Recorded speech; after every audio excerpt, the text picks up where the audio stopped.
So Steve is not coming, so. Right, we can. We're Sign them all already. We're recording. Yeah, he's gonna get 9 today assignments and then we go. Yeah, that sounds You're not here. You didn't volunteer. Right, they were all. Oh, that's. Okay, I have a couple questions on this. Okay. We're recording. We're recording. We're ready when you are. Yeah. I'm gonna, I guess, call this to order, even though I'm technically not the chair. I don't know. I think you are until you're not. Okay, So okay, so. that's why it says chair on all of those documents that you have to sign. Select board meeting, today is Monday, April 6th. I'm Sabrina Dunlap, and we have Wilson Pan and Vicky Brand and Steve Lutz is back. And Stephen can't be here tonight, so first up is points of pride. Anyone's having anything to share? I just want to say thank you to everybody who helped make town meeting and school district meeting voting day successful. And there were a lot of people Yeah. who helped out in a lot of ways. Yeah. I want to toss out to the DPW guys who in the span of about an hour cleaned out the basement of the Bates building and put most of it upstairs, put some shelves upstairs and actually it's in the corner room over there and made really short work of it. The Bates building folks called and were most appreciative.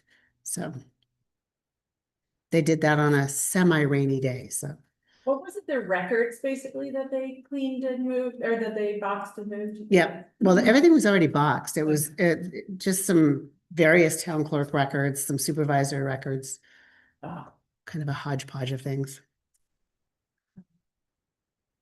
I'm probably gonna misquote some of the, just came up with the name really quickly, but for anyone not following along, Osram, which is our high school robotics team, is watching this, and they are currently doing fundraisers to help raise money to get them to regionals and such, because it is expensive getting kids out of states and housing them places and moving them. But if you have a chance to hop online and look up Osram, it's a worthy cause, and it's Hopkinton students just doing an amazing job out there doing robots, and I'm not doing it justice, but and then, as I understand it, one of our destination imagination teams is also heading on to, I believe, regional. I'm sorry if anyone's watching this kind of misquoting, and they are also fundraising.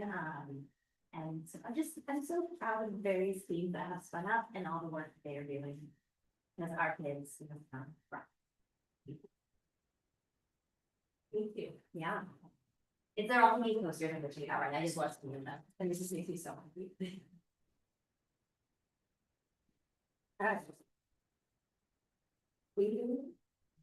Just thank you everyone for town meeting. It went on my side anyway, so. Yes. Okay, so first under administrative, we have the elected chair, and vice chair. And I will note, I had conversations with everyone, always a process, and expressed that I'm happy to stay on as chair if people would like me to for the next year. Possibly longer if people want, but my hope would be after that to maybe roll back a little, but in light of all the other transitions we have happening, I'm happy for your continuity sake to stay on. I enjoy being chair and I've done it since 2020. So I'm happy to do that. And then I also talked to everyone about vice chair because Stephen's likely he is in his last year. He's probably not running again. And so he said he was happy to sort of step back out of the vice chair role and have someone else step in again. To help with continuity and such. And Steve said that he was willing to do it. So saying that publicly. So in which case, may I nominate Sabrina to be chair of the select board for our next term? Me, all those in favor? Aye. I guess I will abstain. Thank you. And I will move for Steve Lutz to be our vice chair. Second. All those in favor? Aye. Thanks, Okay, Steve. thank you, Steve. Did you want to do the committee liaisons at this point, or do you want to do that a little later? I have a list.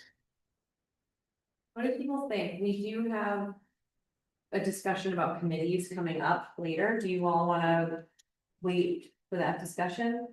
Or do you wanna do the list? Yeah. I think we should move it to later because I think it could accidentally take up a lot of space. Remembering, so. Yes, okay. Still warming up. Okay, so that will bring us to the approval of the consent agenda. I have an agenda. For the abatements, are these abatements that we had previously stuff gone over, I'm assuming? No, these are not the, ones resulting from revals and things like that. These are more clerical errors. I think they're probably in the blue folder.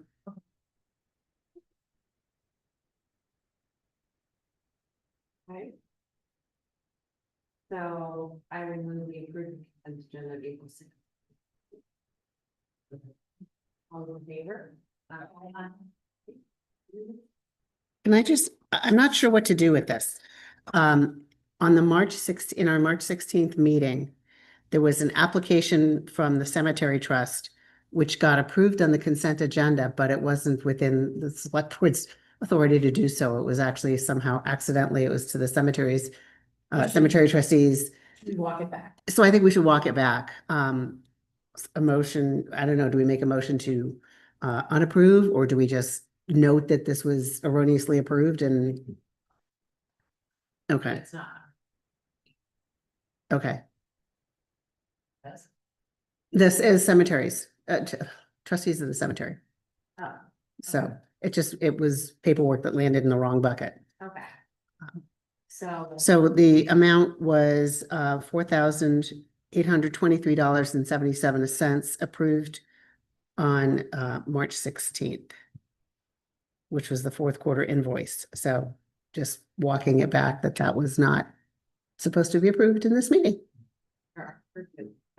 In which case it would just be null and void, right? Because I think of what Sarah said at town meeting, that we as a community are allowed to vote into reality any illegal thing we want. Is illegal and we can't do it. I think in theory, we're allowed to approve anything we want, it's just doesn't stand. So. That works. Oh, that's weird. I'm saying, like, I don't think there's any way to like undo it because it wasn't. It's a- I agree. Null and void, but good to know, so we don't have to do it again. Okay.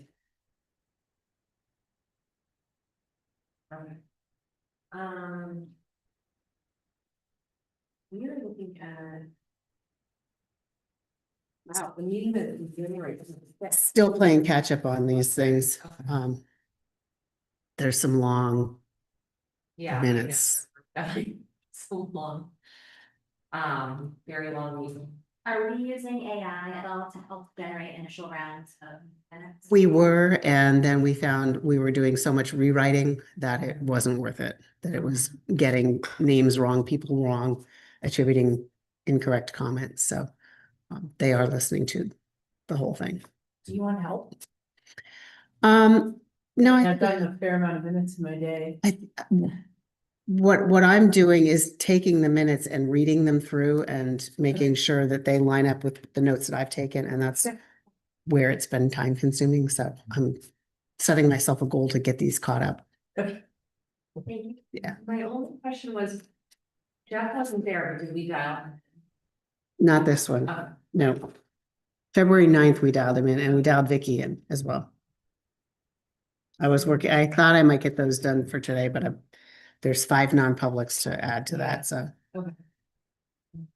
I'll move that we approve the public meeting minutes from January 26th. Maybe take it. Second. All in favor? Aye. I'll stay as a. So we have no public appointments, which brings us to town administrator updates. Okay, just wanted to briefly share that Dan Blanchett has been getting quotes for the George Park bathroom redo. He's still looking for plumbers, is having a real hard time there, but he's got some masonry, electrical, concrete directional drilling and roof quotes. So, he's moving forward with that. In your drive, there's an email from Byron Carr talking about, I don't know if you guys saw that. And I just feel like maybe we want to acknowledge that. This is about the horseshoe tile process. Yeah, and I told Vicky as as the email blipped onto my screen, there's another Lee Wilder was inquiring late this afternoon if there was anything on that. So Can I get it, their perspective? Yeah, they want it. It was, I think, the last meeting we had was with them here. Mhm. Do we have time in this meeting or they go delegate to two people to come up with it, but they deserve a process for moving forward, so they come there. So maybe we can discuss this, hopefully we've discussed our other process issue. Committees, and they're sort of related.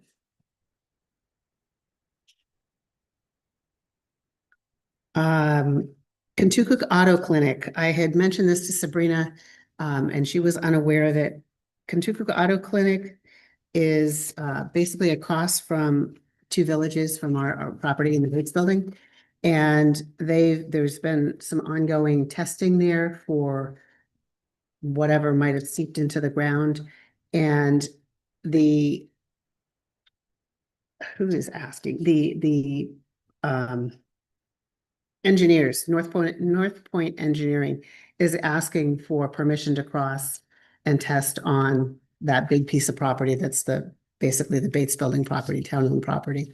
You mean like test for water or dig up the numbers? Dig up soil samples, just test.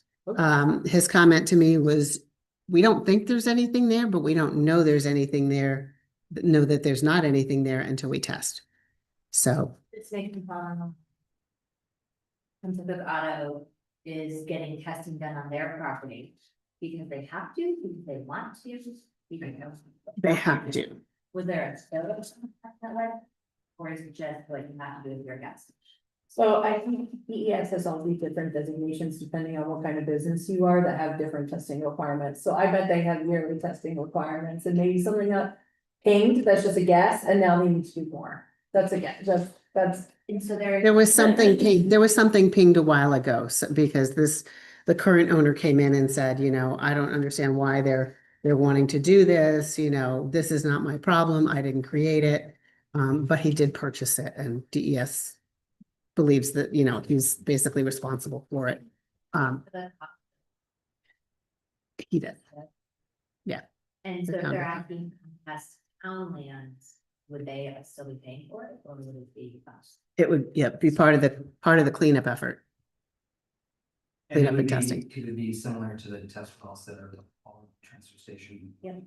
So. I didn't get this sense. Yeah, I guess, okay. Yeah, typically what. Advanced monitoring wells installed, okay. Yep, They'll be there first. DES feels they need to be there, it sounds like. yep. So just gauging I'm happy to, if you guys authorize me to put this in motion. I don't think it's a bad idea, honestly, just to make sure that property is clear. What would happen if they found something? DES would tell us what would need to be done, and I think it would be part of the Kentucky Auto Clinic project still. So. The Bates Building is probably not a public water system. It has to be providing water for 25 people or more, be a public water system. So we probably wouldn't end up with remediation on our In the water, no. water. Even if Auto needs to keep testing. Right, my takeaway was that it was soil. And they want to see how far stuff is seeping and they don't, like he said, he doesn't think there's anything, but they want to be sure. Okay, by me. So, yep, with your blessing, we will do that. Phil Tanner contract, you'll remember a couple of months ago, we talked about the increase. There was a $12,000 increase in the cost to do the engineering for the 3 culverts, the East Pennacook, Broad Cove, and the unnamed one. That has, they agreed to split the difference with us, so I have a new agreement that basically says, for the town of Hopkinton, we're gonna, instead of, $12,000, it's gonna be, $6,300. Do you want to sign it, or would you like me to sign it? It's just a minor contract adjustment. Right. Okay, I'm happy to sign it. Thank you for getting the down things up of the back and forth communication and the overlap thereof. You're welcome. Yeah. We have 2 resignations from committees. Steve Lux has stepped off of the trustees of the trust funds because he had to, not because he wanted to. And Sarah Hoffman has resigned from the Energy Committee. She's got a lot going on. So we can talk about that further, but I just wanted to mention those. I've been asked if we will be holding a parking raffle for the Brimfield, whatever, Fair. the fair, the big yard sale thing. Yes, no? So I understand it from the business meeting, they typically do free parking. I'm not sure, like, this may not impact us at all, I'm working with them, but as I understand it, Brimfield's things offering free parking, so they will not be charging parking in other lots. Which would be the fair property. It'd be the fair property, Okay. right? So I imagine that folks who live along those roads will be charging parking for those usual spots, and I cannot remember, like, maybe the state fair, do they charge for fair parking? No. No, okay, cool, so this doesn't, it's business as usual. Were they planning on opening the other gates? Red gate? I don't know which gates they're going to have open for this. Do you Red know? gate would probably be the only one that makes sense if they were gonna have parking at the high school and the ball fields. Well, not a lot of ball fields, but. Well, I know they're gonna, they were in talks with the American Legion was offering to help them run the fair parking area, because the fair is just renting, they're not gonna run the parking. And so the Legion was gonna help them with that, When they did the antique car show last year, they did not open any of the gates. Hmm. It was only, pretty sure it was only the weekend. and you said we've heard from. Who's asked again? One of, I don't actually even recall who it was. It was a while ago when it first appeared on social media, but it was one of the local folks that we usually see for the fair parking. Yeah, at the meeting, because there was a question about whether one group could just take it and run with it. But if they're gonna do that, it came up that it would be more fair to run it as we usually do. With a red gate, but being the next between that one gate, so that you can have it open, or if the red gate is open and it's kind of. Yeah, because the fair one, we have like an actual like policy, people have to like, there's like a whole process of applying and. Right. I'd rather not get into that for like every big event, but. I'm mindful that. If they're gonna start hosting events that are even larger than a state fair, that's leaving. A lot of potential revenue for nonprofits and organizations on the table. And it's a small free thing that we can do to help them generate revenue. So I'm like, it's not that I want to get into the business part. But I'm mindful that if the fairgrounds is gonna keep hosting these larger events, and if we don't get into the habit of doing it. It's just lost money for our nonprofits and sports teams. Do we want to develop a policy around it? Sort of speaking to Sabrina's thought, I do think I we mean- want to, and I think it wants or some structure? some structure, and it wants to go hand in hand with the notifications we're putting in place to be like, hey, you actually have to let us know about these large events 40 days out, and yada yada, because that then helps us trigger lotteries, and if we just have a process, then we're up to the races, but in the meantime, this is in. It's Memorial Day, I'm sorry, I don't even know what day it is right now, Probably so like it's like 6 to 7 8 weeks. Yeah. away, we're in that ballpark, I honestly think we could open it up for 4 weeks. And have folks tossed in, and then at the beginning of May. Full names and what have you, and do it just like we do with the fair, but I just wanna confirm that right gates. Is that the business meeting, Leah, am I saying her name right? Leah was talking about which gates and we were kind of talking through like, here's the layout, and here's where stuff actually is, and looking at the map. Because it isn't in there. Y'all good? Yeah, All good with that? wouldn't make sense if they weren't. Yeah. Find out about dates. So can we all, do we agree that step one, find out about the gates, but step two, we don't have to wait till the next meeting, if the red gate is being open, then let's just do the same thing that we would do with the gate there.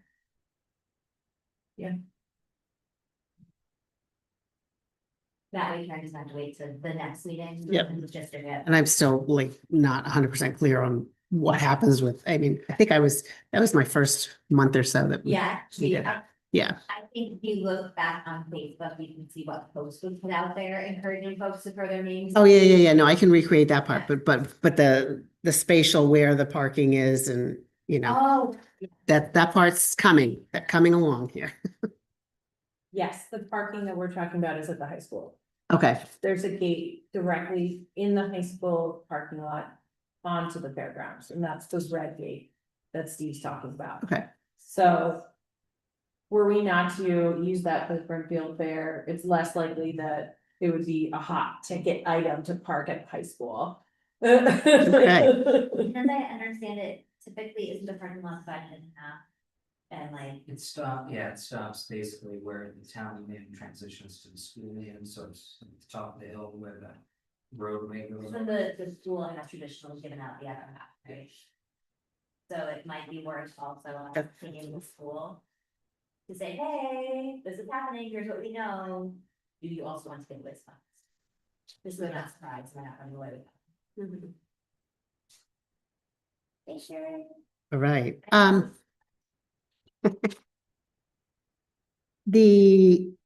think we talked about this before. There is a gentleman who's done a lot of work and created a sign, and he didn't have his sign permit. Yet he had a dedication ceremony for the field, and the sign is a very lovely sign. I've got pictures in there, talking about the individual for whom that field is named.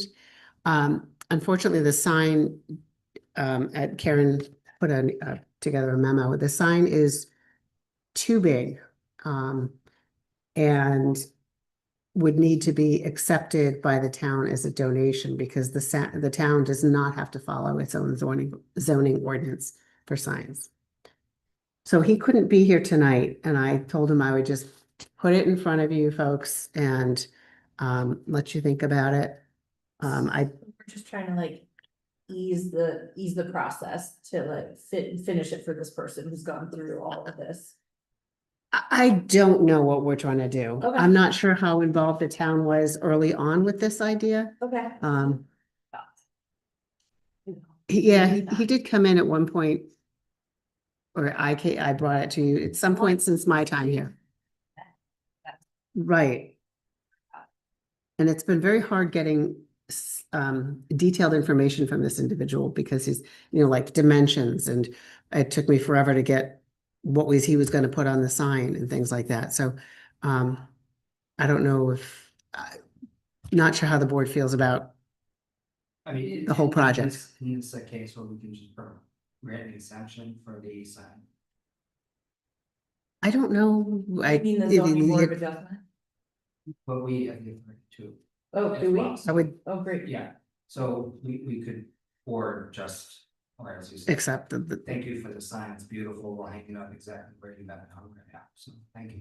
Yeah. we didn't let him hang it up because he didn't have a permit. So I don't know if he's got it temporarily placed For there. me, just looking at it, it's not even amazing, it is, but it's informational. Right. You know, to me, What's it made of? Not really sure. I mean, it's been very hard to get. I'm just like, well, if, so we have to replace it in 5 years, we accept it and some of it's set. But in lieu of that, as long as it is accepted with the understanding that we will hang it as is and maintain it as is with no intention of maintaining it in perpetuity. I love the idea of accepting it. Yeah, so as long as that is accept not. Yeah. As an identification. With the understanding that we will not be maintaining it in perpetuity, And if at such a time it needs to be taken down, to repair, if someone would like to re-up it, they are more than welcome. But it is not. But the town will not do it. And also just a reminder, and not that I think it's gonna like be a problem, but just that people can't just decide to put up signs. So, yeah, I mean, you're taking away the only hobby I have. What I mean is like large sign. but there's a process for doing this. Yes. This individual has indicated he's going to do another field next. I'm confused. Blood Is it field. The person who's making signs, or is it the person? I think he's who's dedicated to, like, created the sign? it's The person who it's dedicated to evidently passed away. and has passed away, right? And this is one of his students or somebody who is impacted by his life story. But Yeah, Yep. it's a memorial sign. Right, It's okay. dedicated to D.P. Clark. Okay. And it's at Clark Field, and there's another field, Blood Field, that he would like to Oh, I see. produce the history on that and do another sign. We need to maybe talk about some of this stuff. So Again, I think we need a little more like guardrails around naming and signs and such, so. do we want to invite him in, or do we This want to, person who's creating the sign. this person who's identifying these as projects he wants to do? He should accept what is before us, and that's okay, but I think he needs to just put the brakes on Okay, the other. Is it plural? Is it more than one? I've only heard about the Blood Field being the Because next it's project. kind of way of naming, because we don't, there's just a lot of issues that come with it. Yep. but And, is the field already named? And he just Well- wants to put a sign up about it? but Both those, yeah, they are, those. they are named, but I think. I'm trying to remember what we discussed. No, the other one, like BLOOD. Coach Blood was his name. I like Too the soft, idea too soft. of accepting the thing in front of us, Yeah, but also saying, hey, before you run away, your next project is coming up. yeah, because I'm gonna have to like, I'm gonna have to dig deep on this one. We discussed this with the fire station. There is, Right? Yes. But there were other, Were we gonna call it there like were other situations. Mr. Schaefer Building? There were other situations that have come up about doing what you were saying is memorializing particular buildings in town. Slow that down. Yeah, and there was a discussion about the fields and trying to like. There's complicating factors that sometimes. Yep. People involved. Did you make a motion? No, I'm just talking through the guy who wants to come in and talk. Right. about the sign. Oh, he doesn't want to talk. No, but if we need to bring it, I think, yes, so I will make a motion that we accept as a donation. With things, this sign that's up. Or will be up. yeah, Is up. I think it was temporarily placed there for visual purposes. I second the motion. Did you second it? Sorry. No, Okay, all those in favor of accepting this? Aye. Ah, And then I and think, please thank Karen for the yeah, that memo. was helpful. Yeah. Yeah, It was very I did good. ask her that. Put it above and here. I think that doing something like this with the historical society, that is less about putting signs up and more about documenting the history. And it might be even something that they're interested in exploring in some kind of show or future projects about the history behind the various nations around. Yep. Because if he's having this energy and this desire to share the history that he's aware of, that is a beautiful thing. We don't squash that. And Historical Society does an amazing job taking people's ideas and bringing them to fruition.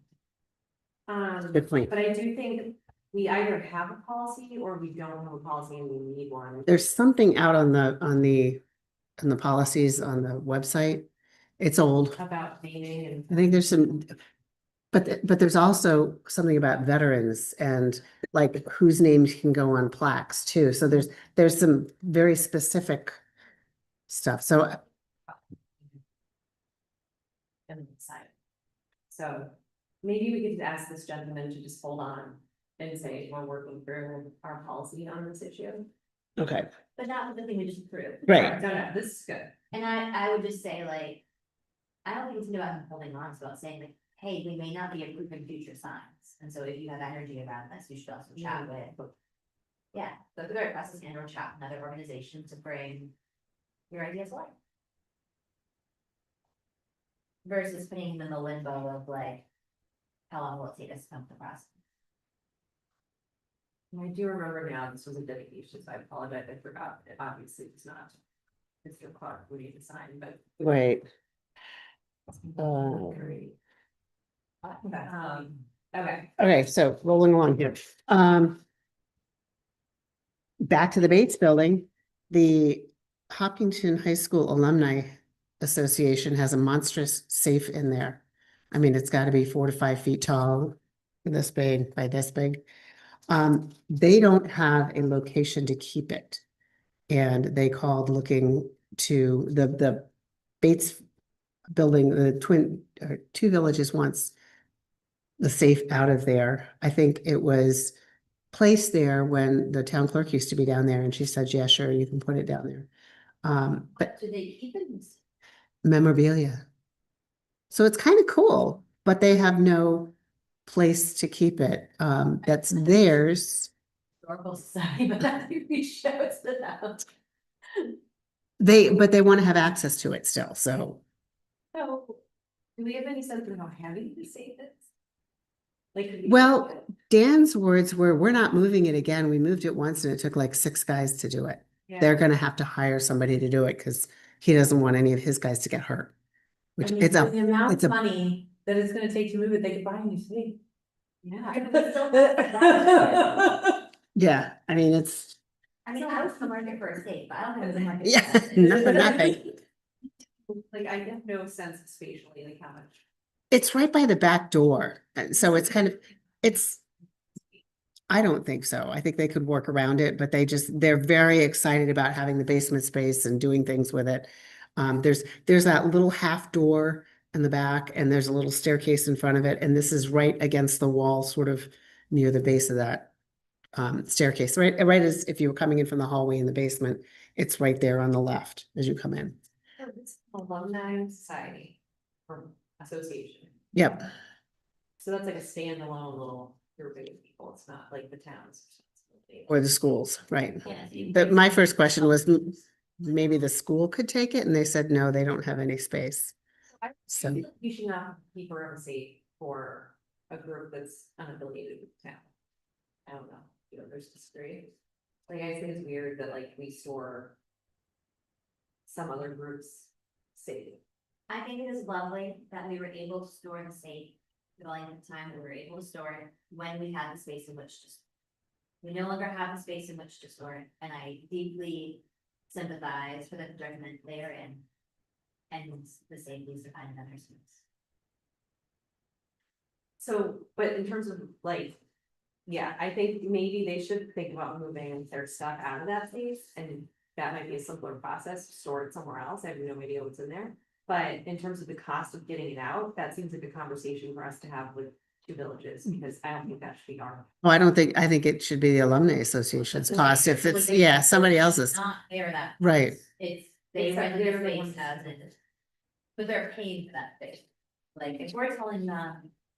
Here's what this is in your rent, except for, we didn't include this, but it's. 4 square feet. Did we discuss the state? I'm not sure we did. I don't think anyone knew about the same.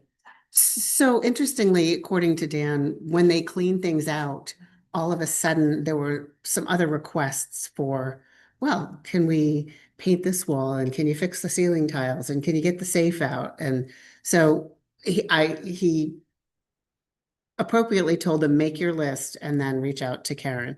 And the only comment that I've had so far, and that was in a message over the weekend, I think it was some plaster that was kind of cracking. So I need to reach back out to that person and maybe they'll just have to work around the safe until we can find a solution, because that's a big, Yeah. it's a big thing to move and it's not a quick. Unaffiliated group safe out of the basement that, you know. If they rented it as is, then the safe is there as is, but I don't think that we need to be paying right now to get a safe out of the basement. I don't think we'll be paying it at all. They're safe. Do we know, we don't own the seats, we just own the seat. And we do not own it. Okay. It is completely theirs. And when I first, The alumni association could have with Bates building people. yeah, or even just like, I think it needs to, I'm kind of with you. It needs to be not the town's responsibility if something happens to that building and something happens to that safe. Yeah, it's weird. It's on us. Right. So I don't know what the alumni people want us to do. I think she was just basically had started putting out feelers, looking, you know, at what might happen. And I told her, I said, it seems really odd that the town is storing this for you. Can't the school take it? That seems like a more Yeah, appropriate fit, but, yeah.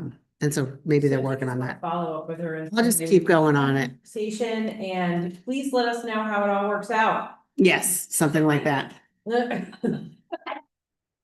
Because we don't have space for a town hall. Right. And town hall is the only feasible space you would possibly have. Consider, yep, And there isn't.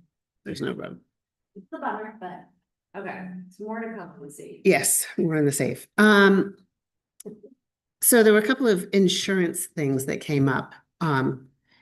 And I had a chat with Primex last week. The first of which was a couple of nonprofits have approached either the library or the Slusser Center asking that, hey, we don't have a lot of money. We don't carry insurance. Yet you're asking me to produce a certificate of insurance to have my meetings in your space. And I thought, well, yeah, it kind of seems a little crazy. Asked if they were to fill out some kind of volunteer form like we had when we did the horseshoe pile, if that would work. Primex said, no, not really. Obviously, if they were doing something like, you know, boxing books at the library and moving them, doing something where they might actually get hurt, they should do a form and, you know, go that route. But for meetings, he said, you know, the board can simply waive the insurance requirement for, you know, different 501c3 or nonprofit organizations as they come along as the board sees fit. So I'm suggesting perhaps that, you know, if the board's comfortable, we could let the director of the library and the director at the Slusser Center decide what's appropriate and what's not. Or I could, I don't know. To be waivers of it? Or are you saying we can delegate? the I authority to that? like, I think you could, I mean, we could do it either way. What groups are? The skateboard park people and the Friends of the Library. Okay, so well-known groups. Yeah, some big helpers doing good things for the town. That's not where I'm coming from. I think perhaps I would feel a little bit better if we, unless I misheard you, but did you say Primex said we have the authority to waive the select board? Because we're the ones who's put that insurance requirement in place, Right. requiring them to. Moving forward as a process, I prefer that we continue to have. The board. Decision-making authority on Sure. these matters, and maybe that takes it off, then people, Slusser Library don't have to get. Yep. On making those calls, but I certainly would be okay with doing it for these two groups.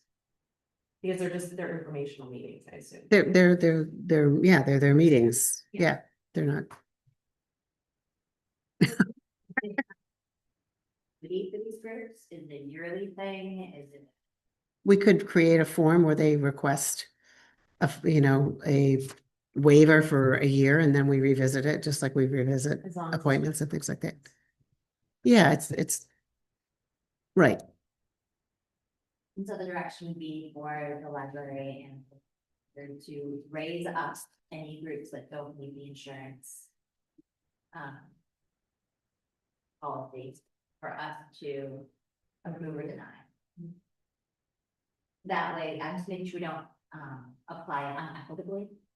And that every group has a chance to put their case forward if they don't have insurance. If you're a teacher nonprofits, I will found that eventually, actually, I'm amazed if you go to that insurance. I think that sounds like a good plan. And then is there anything at this time we have to vote on or do in order to, at this moment in time, waive the insurance requirements so that those groups can move forward? I do know the Friends of the Library have a meeting coming up this month that they were hoping to be allowed to have there. Did we vote on it at this time? Or can I we don't see just why not. say, or we need to vote, can we just? You could give them a one time and then we'll get a formal request from them and present it to the board. So I move that we waive the insurance policy request for the Friends of the Library as well as the Friends of the Skate Park for the next 2 months, encompassing April and May. While we put a policy in place with a longer term with. Quick question, so. I assume they're supposed to, what is the point of them having to have their own insurance? I mean, I I get think it's it. if we damage the Slessor Center, Okay. that our insurance would pay the damage. Also, Okay. if someone when the thumb got hurt, so common Oh, reasons that's why fine. the libraries. The library, like the building is what's, they're covered there. But when you have an outside organization coming into a space, it's usually about people and making sure our people are covered, but to stay the same. The risk on meetings is very low. If they were having. I don't know, like. A book packing, event, where they were They do. boxing books and moving things. Well, then they should have a volunteer form. I think. Library for 8 years and they never asked me for anything. The knitting group, I believe, is run through the recreation department, No. right? So we met at the library. What was the size of the group? It was 8, 10 of us that met on the library. I have no idea. Are you a formal group? With an LLC. Yeah, I mean, there's a lot of groups more than those two. 100%, and that's why I'm like, I want to Right. be classified equitably, and I want to do these waivers right now. I do think the difference is those groups were gatherings without a formal LLC or nonprofit status that's recognized in such a way that they could. What could happen is if someone attended one of those meetings, tripped over something and fell down, they could simultaneously sue both the group and the building. And it gets tricky quickly as to who's covering for what, and so that's why you have your groups have insurance when they come into it, they're a formalized group versus a group of friends getting together. And meeting in a space, and then the insurance requirements become. And so. Our general liability policy, I assume, like applies if somebody is there as part of the Happen and Friends. They're having dinner or something, I think it's at Slessor Center next week or this week, actually. Wednesday. And so if somebody, yes, so if somebody were to like trip and break their leg and try to sue us. We still have general. Yes, we still have coverage. They've been dinners there for years. I got confused about this conversation, like asking the outside groups to have certificates of insurance. That, as long as Paul is, every once in a while they get emailed to me, and that's part of her policy is if you're coming in, you're renting the space, you're having an event, you need to have, and a lot of times,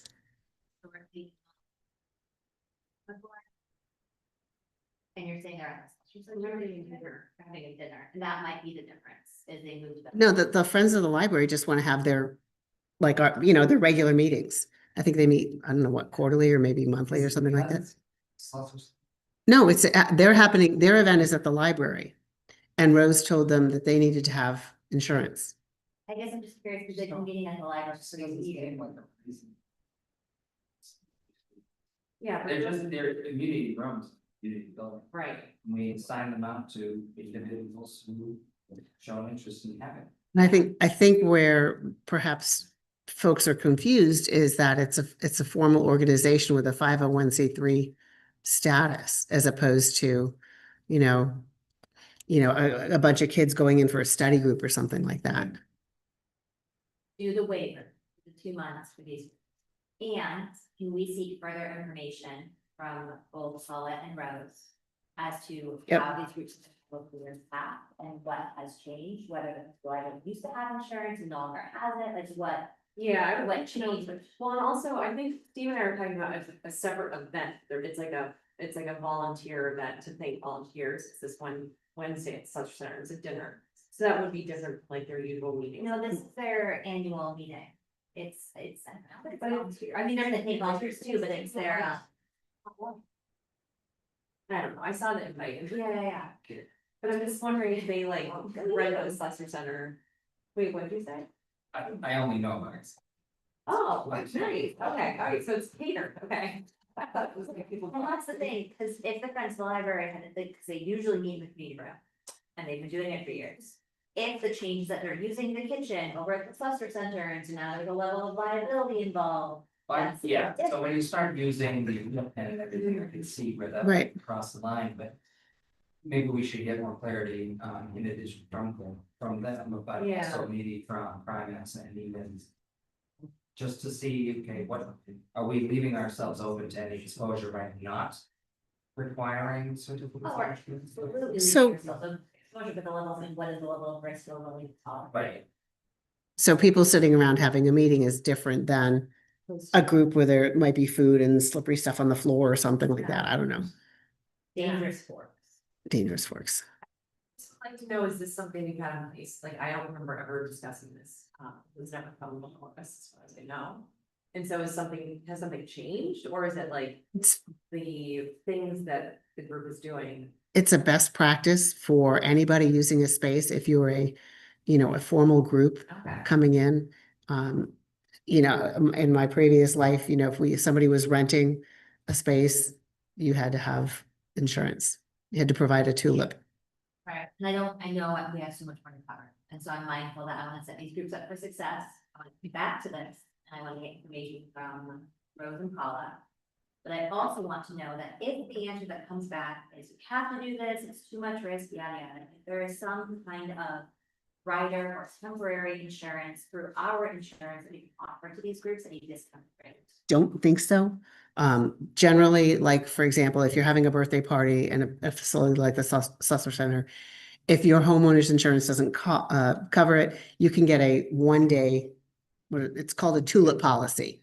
And that covers you for just that 1 day. So more information, more conversation, I wanna double check that we're not unnecessarily. Making groups pay more money or getting, Vicky, what research have you done over there? It just feels like we had landed on the least lift, which was, let's waive it. And now we're digging into more of a lift. But I also wanna understand what changed. That's all, like I Or just wanna know. did it change? So I mean, I was just reading the 2026 rental agreement that we had to fill out in order to meet at the Slessor Center, and yeah, there's a big insurance requirements section, bold, underline, 4 bullet points, exactly what they expect. It's very legalese. Yeah, I'm just curious if it's always been there or if it popped up in last year. Yeah.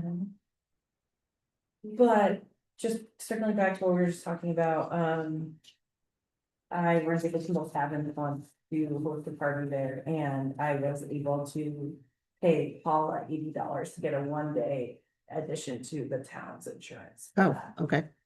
I was gonna say, I remember. But I didn't have any alcohol served, and I think that was maybe a sticking point. That if we. No alcohol on town that they property, didn't. right, right. Okay. But what if it was a free event open to everyone?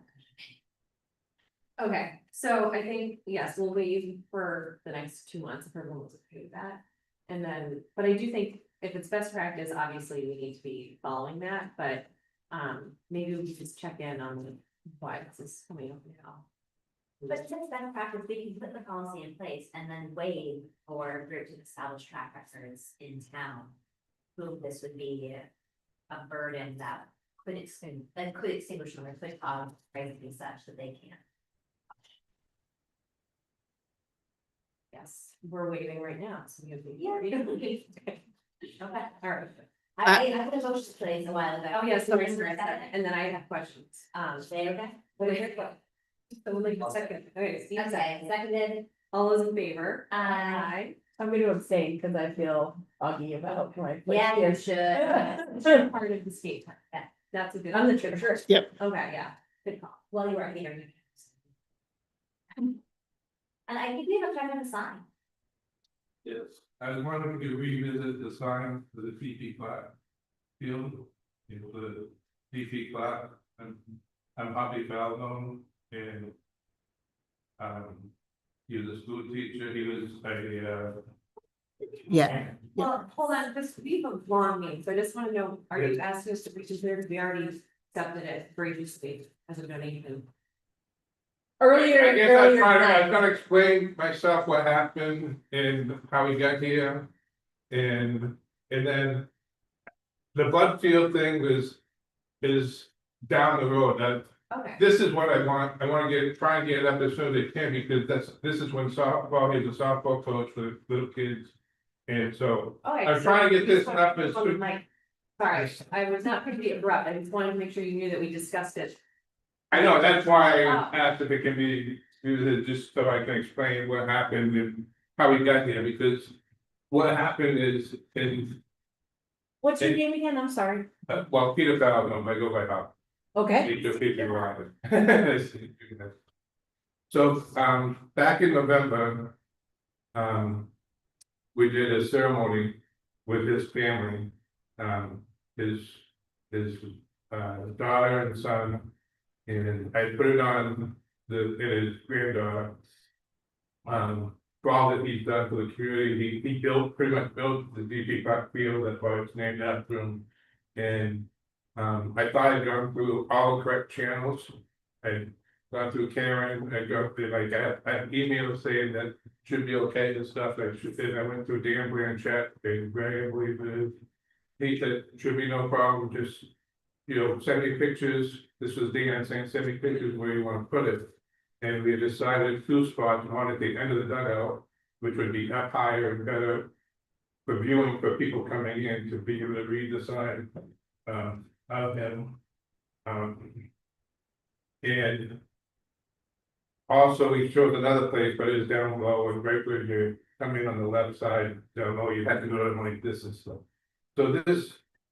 So this would fit pretty well, right on the side of the third base dugout. And I forgot my camera, but I jumped in my car and came down to try and explain this to you stuff. Saw a picture. You saw You didn't it. see the Yeah. pictures? Yeah, they with- have with pictures. His family and stuff? Yeah, Yeah, one that's- just on the dugout and then one with people next to it. We saw Yeah, two yeah, pictures. that's his granddaughter, and then his son and his daughter. So it really meant a lot when Karen let me know the Thursday before we were doing the ceremony, they can't put it up, I said, well, we're gonna still do the ceremony, and then we were told that we had to take it down afterwards, it's like heartbreaking for me and stuff, because I thought I had gone through the right channels and stuff. So then. I waited, it didn't matter at the time, the last few months, I was waiting for softball season to start, because there's no sense in putting it out there. During the winter time, nobody's going in there, maybe if they go and cross country skiing in the fields or whatever, but, so now is when. I want people to see, it's, our home field is on the first base side, but, this way. The parents of Hopkinton that come in through there. And the visiting teams and stuff will realize this person was somebody special, He was on the rec department, him and, I don't know if you remember Barbara Volker or whatever, but she was also on it, and they did a lot for the community. He did. I mean, you can read on the sign here that he started the Sons of American Legion, which this is sponsored by and stuff, and it just, and yeah, he was probably one of my mentors, and when they did the ceremony, a lot of people couldn't make it, so they put on Facebook. That, he was like a father to me, he was, he had a farm here, he just did everything here and stuff. He went to Dartmouth and then he did all these other things, and he coached the youth team, and after every game, we go for ice cream, no matter when they lose and stuff, so. Just little things, and, half the things they did, I didn't put on here and stuff, I mean, he shot down in World War II, but was rescued. So just a veteran and a town person that really did so much for this town. I mean, I would put a statue up for him if I could, but I don't think anybody would. That would probably be a little bit more. Is the sign metal? Yeah, it's like aluminum. Yeah, Whatever you wanna call it, yeah. And so it's it's Sturdy. yeah, it's sturdy and stuff and. So thank you for this, it's a lovely dedication, Yeah, good context too, for Yes. people who didn't know. Yeah, and that was the thing, because we do a scholarship for them also, and they say, well, we should change the name. I'm like, no, you don't understand, this person is.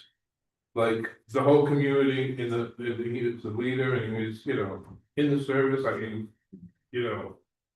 there's not much more. He was dedicated to the Red Sox too, and to the high school. I mean, Yeah. his, you know, he was in the quiet hero from the union leader, and the town report was dedicated also when he passed, after he passed away in 1990. So it's been, what, 40, 50 years, so a lot of people, unless you grew up here, that probably you wouldn't know who he was, so that's why you did this.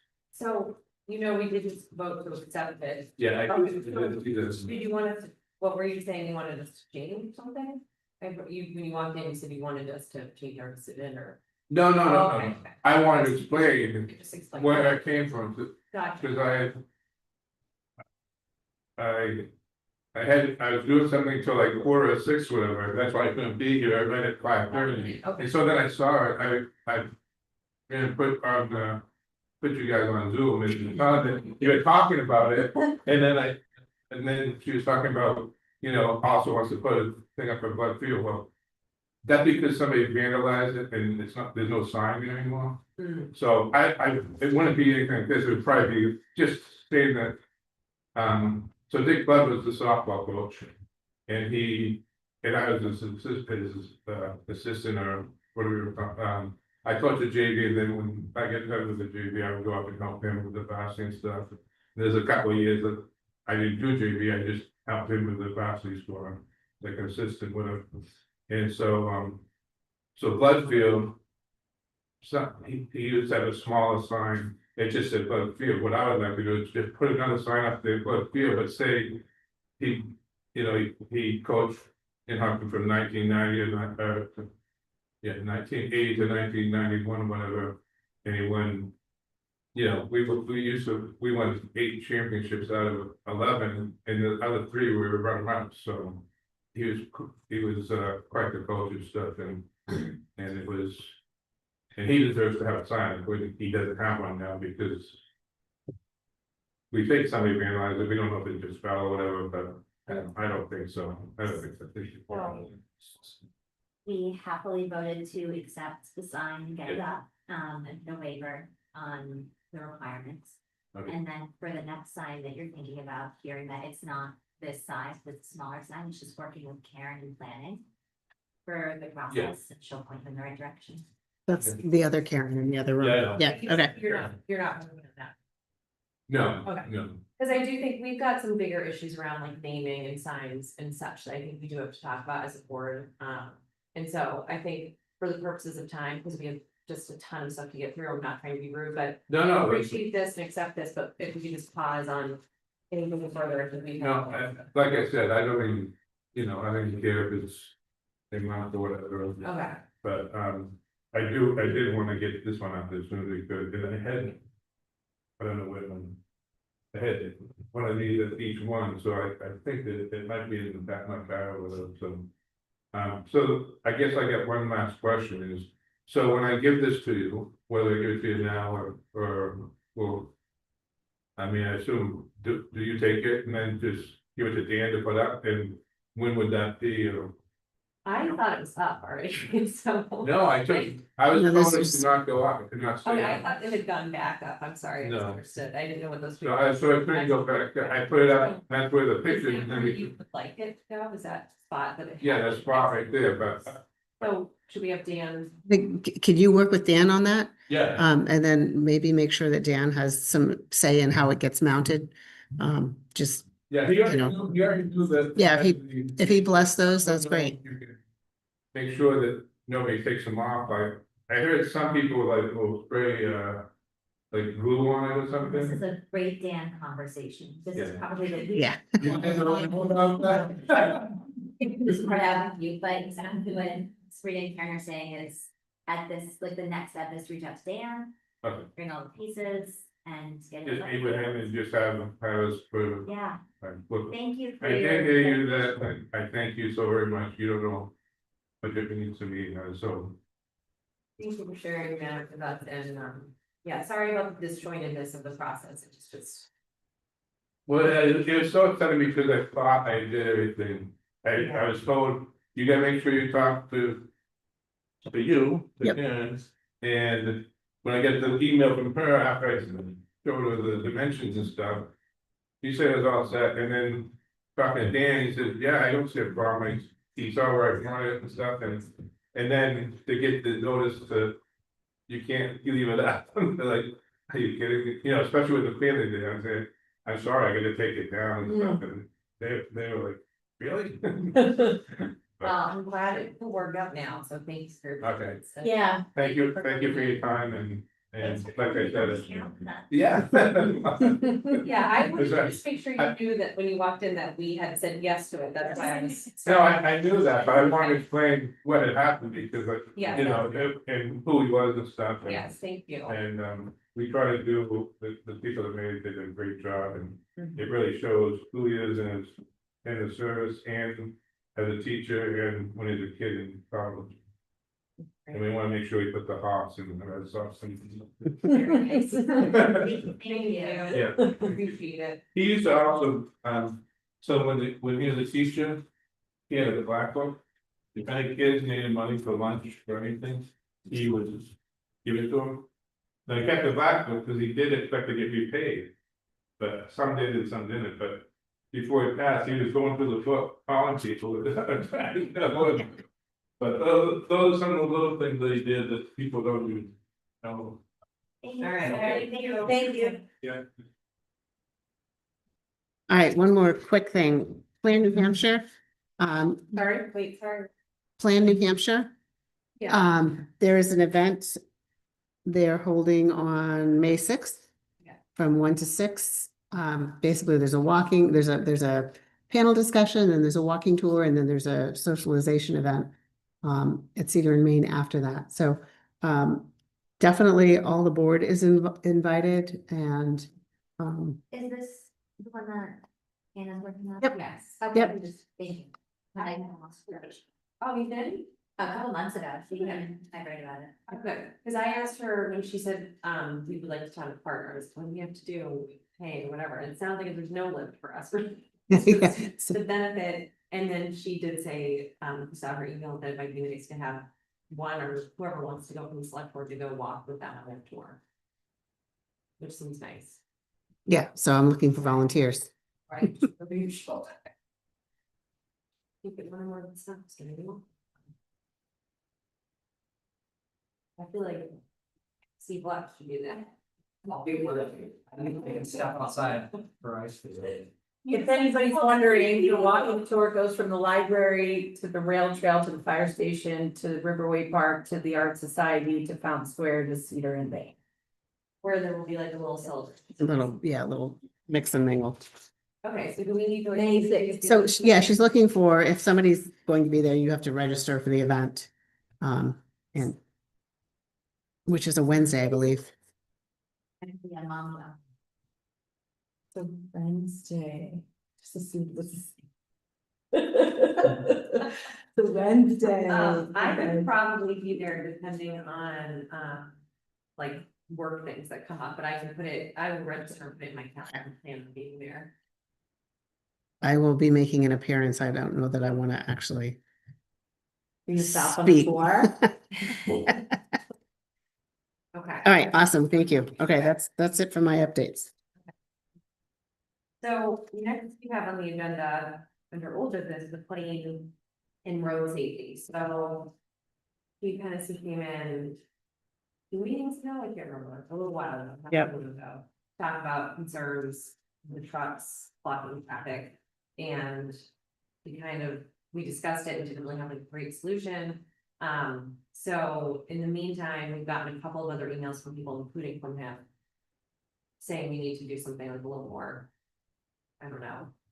Substantial around this if we can. I'm not actually sure what we can do, but I think the concerns remain. And so, So he came in late this afternoon with a folder that's literally about half an inch thick, full of back and forth correspondence between him and the state, him and McLean, kind of the history. And what I'd like to do is just scan that in, give it to you guys for some reading material, and then revisit it on the 20th when we meet next time. and maybe should we invite, TJ is already planning to come. Okay. Yep. my street across the street, I literally have those 18-wheelers block my road. And I have to call 911. Yeah. And have them come out. Can you come up and so we can pick you up on the mic? And just identify yourself. Yes. And actually, yeah, because you're supposed to say your address, and its address is very pertinent to the conversation.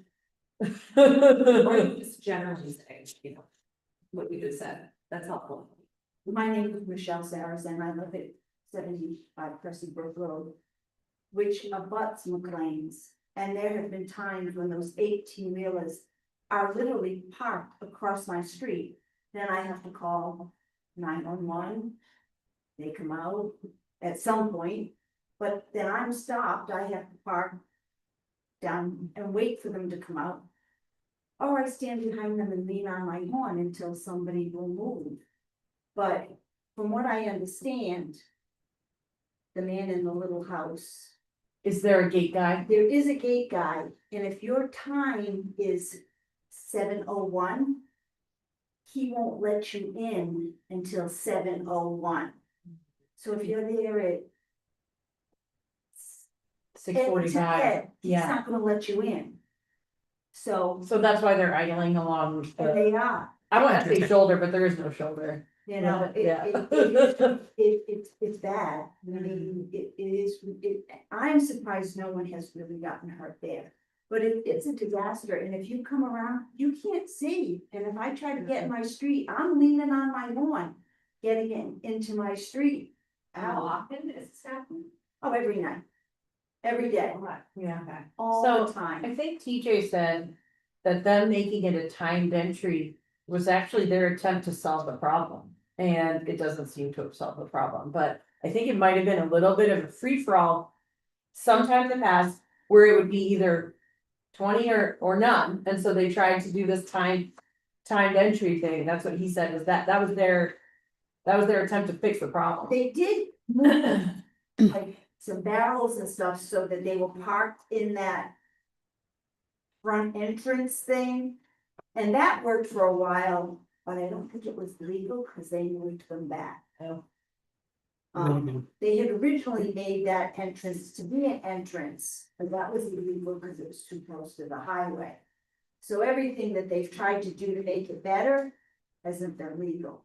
So and I've talked to the chief. We've gone round and round about it, and he's tried. But it is a disaster, and And a safety issue. it is a definite safety issue. It really is, it's bad. Okay. Can I ask you, did you come here to talk about this? Oh, Oh, okay. But wait, he says there's more. Okay, I was gonna say, we're sharing. You don't have to wait for a public forum. Okay. All right, so we'll talk about that some more on the 20th. And you're gonna send us a scan of Pages and pages and pages of reading material, yes. like correspondence Yep. with McLean's. And DOT emails, things like that, yeah. A whole bunch of stuff. AI would be doing very here, but it says that there's a truth beast in New Hampshire that specializes in commercial motor vehicle enforcement. They can address illegal parking, improper backing, and safety violations. And so if we do not have an open line of communication with them talking about this, we may want to. And then it says if a backup creates an active danger, contact the NHDOT Traffic Management Center at, I think it's a 603-271-6862. So I'm just, no one thing's going to be the solution, but I think an avalanche of complaints to a variety of state departments will be our best path forward. All right, so I'm a little confused. Can we move on to the process for appointing committees? Yes. Okay. Slash, talk about who's on which committee. Yeah. You want to talk about who's on what committee first? Who's on first? Who's on second? I missed the joke. What's? Was that first? What's the second? I Oh, don't I know. get it. Oh, and knows to put it incorrectly. It's the most magical thing in the entire world. And they call themselves fierce. So, well done. For which boards require a select person? Can we start there? That's a good question, Alyssa. Are you? Require? Have the current? statute? All of the above. I just wanna remember, like a quick refresh for all of us, before we get into it, as to which board we are supposed to be staffed. Seemed like it varies town by town. Oh, yeah. So. Yeah. Right. The ones we currently have board members for would be Budget Committee, which I think is a good one. Community and Economic Development, Energy Committee, Hopkinton Housing Committee, the Open Space Committee, the Planning Board, and the Waste Reduction. Sorry, Housing, open space. Open Space, Well, Waste Reduction. What about your highway safety one? Yeah, I know, it doesn't make sense still. Yes, highway safety. Okay, Where this place should be going. Oh, hell. Highway safety, I didn't hear us say planning. yep, that was, yep, And the Conservation Commission does not. it's not. One, two, Conservation Commission is established, The what? No, I was open space. I wasn't open space. More of that. I mean, Beverly peeled this off the website, so Okay. this is kind of currently where we are. Conservation Commission, I know, is established by statute, so might spell it out in there. Yeah, I agree.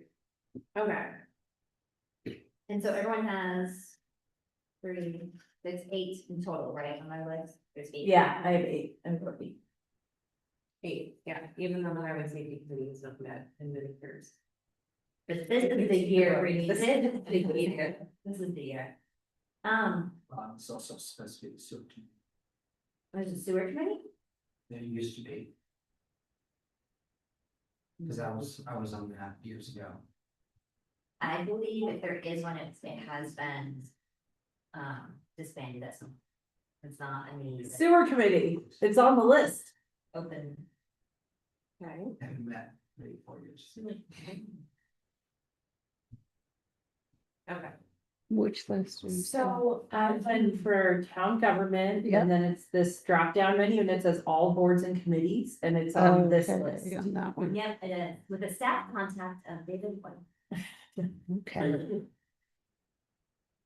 But it just takes you to the wastewater department, and so I have a feeling, because if you search in weird ways on the site, you can find your own committees where the pages just haven't been completed yet, but they have been. Just disengaged, so to speak, or floating out there. You just have to find the right URL and you'll use AS. so we have a policy, appointment procedures policy that was adopted in 1981, and it was amended in 2011. It has not been amended since 2011. So I feel like we should probably revisit this, the policy and see if we make modifications. Some people, so I think sort of our ad hoc policy over the last 8 years or so has been that we would, after town meeting and town election, we'd go through the list. And whoever's been on a committee, Neil would just like email them and ask if they want to stay on the committee. And then we would go through and see who from the board fit with each one. And some people have expressed to me that they think ourselves should involve a little more like input from chairs and others on committees rather than us just being like, oh, this person was on it, but that's what I want to be on it again.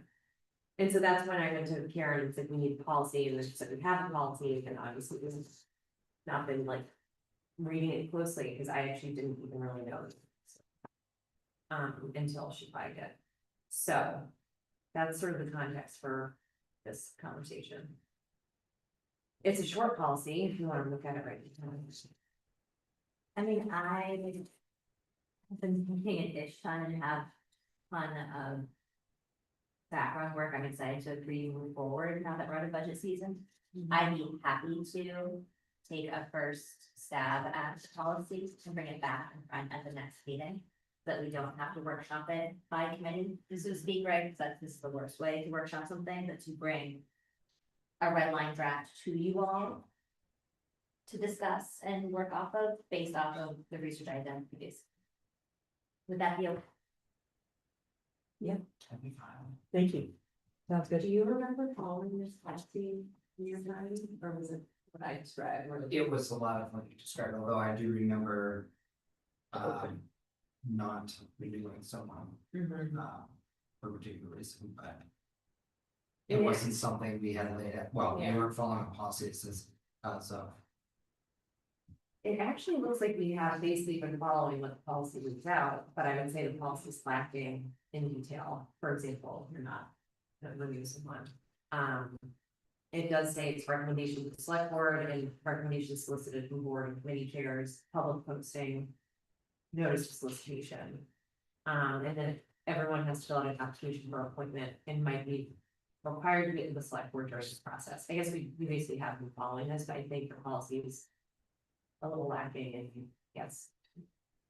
Well, I think that there were absolutely questions that came up over the past year around community relationships, who can serve on which types of boards, if there's been conflict between boards, and so I don't want to create like a 5-page document out of a 1-page policy, but I think it'll add some more detail. But if I may, it would be good to include any provision for removal even during the term. If the person left the term is having, or the maybe. As we see, Yeah. during that even, so. So Was what there anything qualifies? in there that says, you're gonna be removed if you miss like maybe or anything like that? No, and I think that's exactly what, Steve was just saying is we need to put in what are the Bare minimum expectations. behavioral like ramifications that could. And some of them are like, you just don't live in Hopkinton anymore. Right. Another would be, you are not. So different committees do have some, like some committees I've noticed do have some of their own attendance policies, and so I think. We need to have a generic attendance policy with the addendum saying, or. The attendance policy of said committee, whichever is stricter, like whichever one is. Like in lieu of the committee having an attendance policy, our attendance policy is. The RSA that establishes the budget committee has a very specific line in there about missing meetings is grounds for removal, unexcused absences. Just don't wanna- Things like that, we wanna make sure that every is. Yeah, I'm sure, planning committees are established by state statute. Right. What qualifies removal, generic, attendance policy. When I used to work at a Montessori school, the policy we had in place to expel a student was called the inclusion policy. That drives me bananas when education places do that. When they take like a negative thing and give it a positive, you're like, really? So you said you were willing to look at this? 100%, yeah, I mean, this feels like a continuation of the work I started last summer and early fall, but then. Everything. We hit pause. Yeah, And we had to deal with that. yeah, that's totally fair. Systematically, a number of things. Do we want to tick off, and obviously we can see what's on here, maybe we just flag some of the biggies that I think. Which is like, and I hope this will continue to be on budget. Yeah, I want to see that. Okay, good. Excellent. And then, like Alyssa had to like. I feel like I don't want to abandon my housing friends at this time. I think it is a much larger lift than I anticipated, but I also feel like we're in a moment of transition and I don't want to leave them after. Okay, love that. Jeff had been on plan, right? Been on planning, yep, And waste reduction. and waste reduction And Stephen's economic development. I'm open space. and energy. He's energy. So I'm assuming he'll. Perhaps want to keep both of those, but Steve, do you have a preference on? You've got open EDC, energy, open space, planning, waste reduction, highway safety. Highway safety never meets. That's a good one. I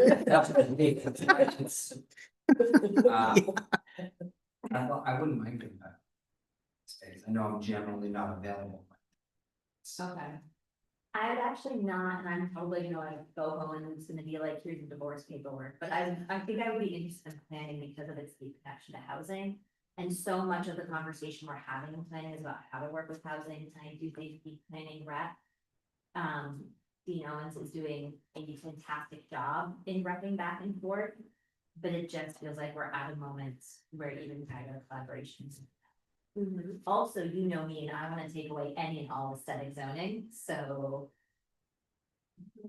Yeah, I just want everyone to have their houses look like whatever they want them to look like, so being on Pennsylvania would be great for me. She wants everyone to build their own castle. I do. Sabrina's like, no, I want to. In all seriousness, You're like, you don't believe in any zone. I believe in safety. I believe in building safe structures, but I believe that a structure should look like whatever your heart tells you it should look like, as long as it's safe. Like, if you wanna live in a medieval castle, you live in a medieval castle. See? You are ADU to look like that too, you do you. But your septic does have to be compliant, and your floors do need to be built. Is the select board rep on planning a voting member? It is. The good news is they have so much going on, they don't have time for me to come back with, to be like, here's my banana provisions. I also think that we've talked a lot about the master plan and the way that it needs to intersect with the work we're doing here, and so my hope is to gain a greater understanding as to like how they're approaching the master plan. Okay. And how we can intersect with that, Were you thinking? I was gonna say, who's on it, energy, who was that? Stephen. This, Yeah. So unless you have a desire to be on EDC or energy, I would say let's just tell Steve. It sounds really. Okay. Well, I think very cool. So open space, Steve, Steve, okay. and then let's, yeah. Waste Steve, reduction and highway safety. That was me. Even one time. Yes. Or we go and like, Yeah, and Steven's always Steve. I would just call him Steve, even I though. call him stuff.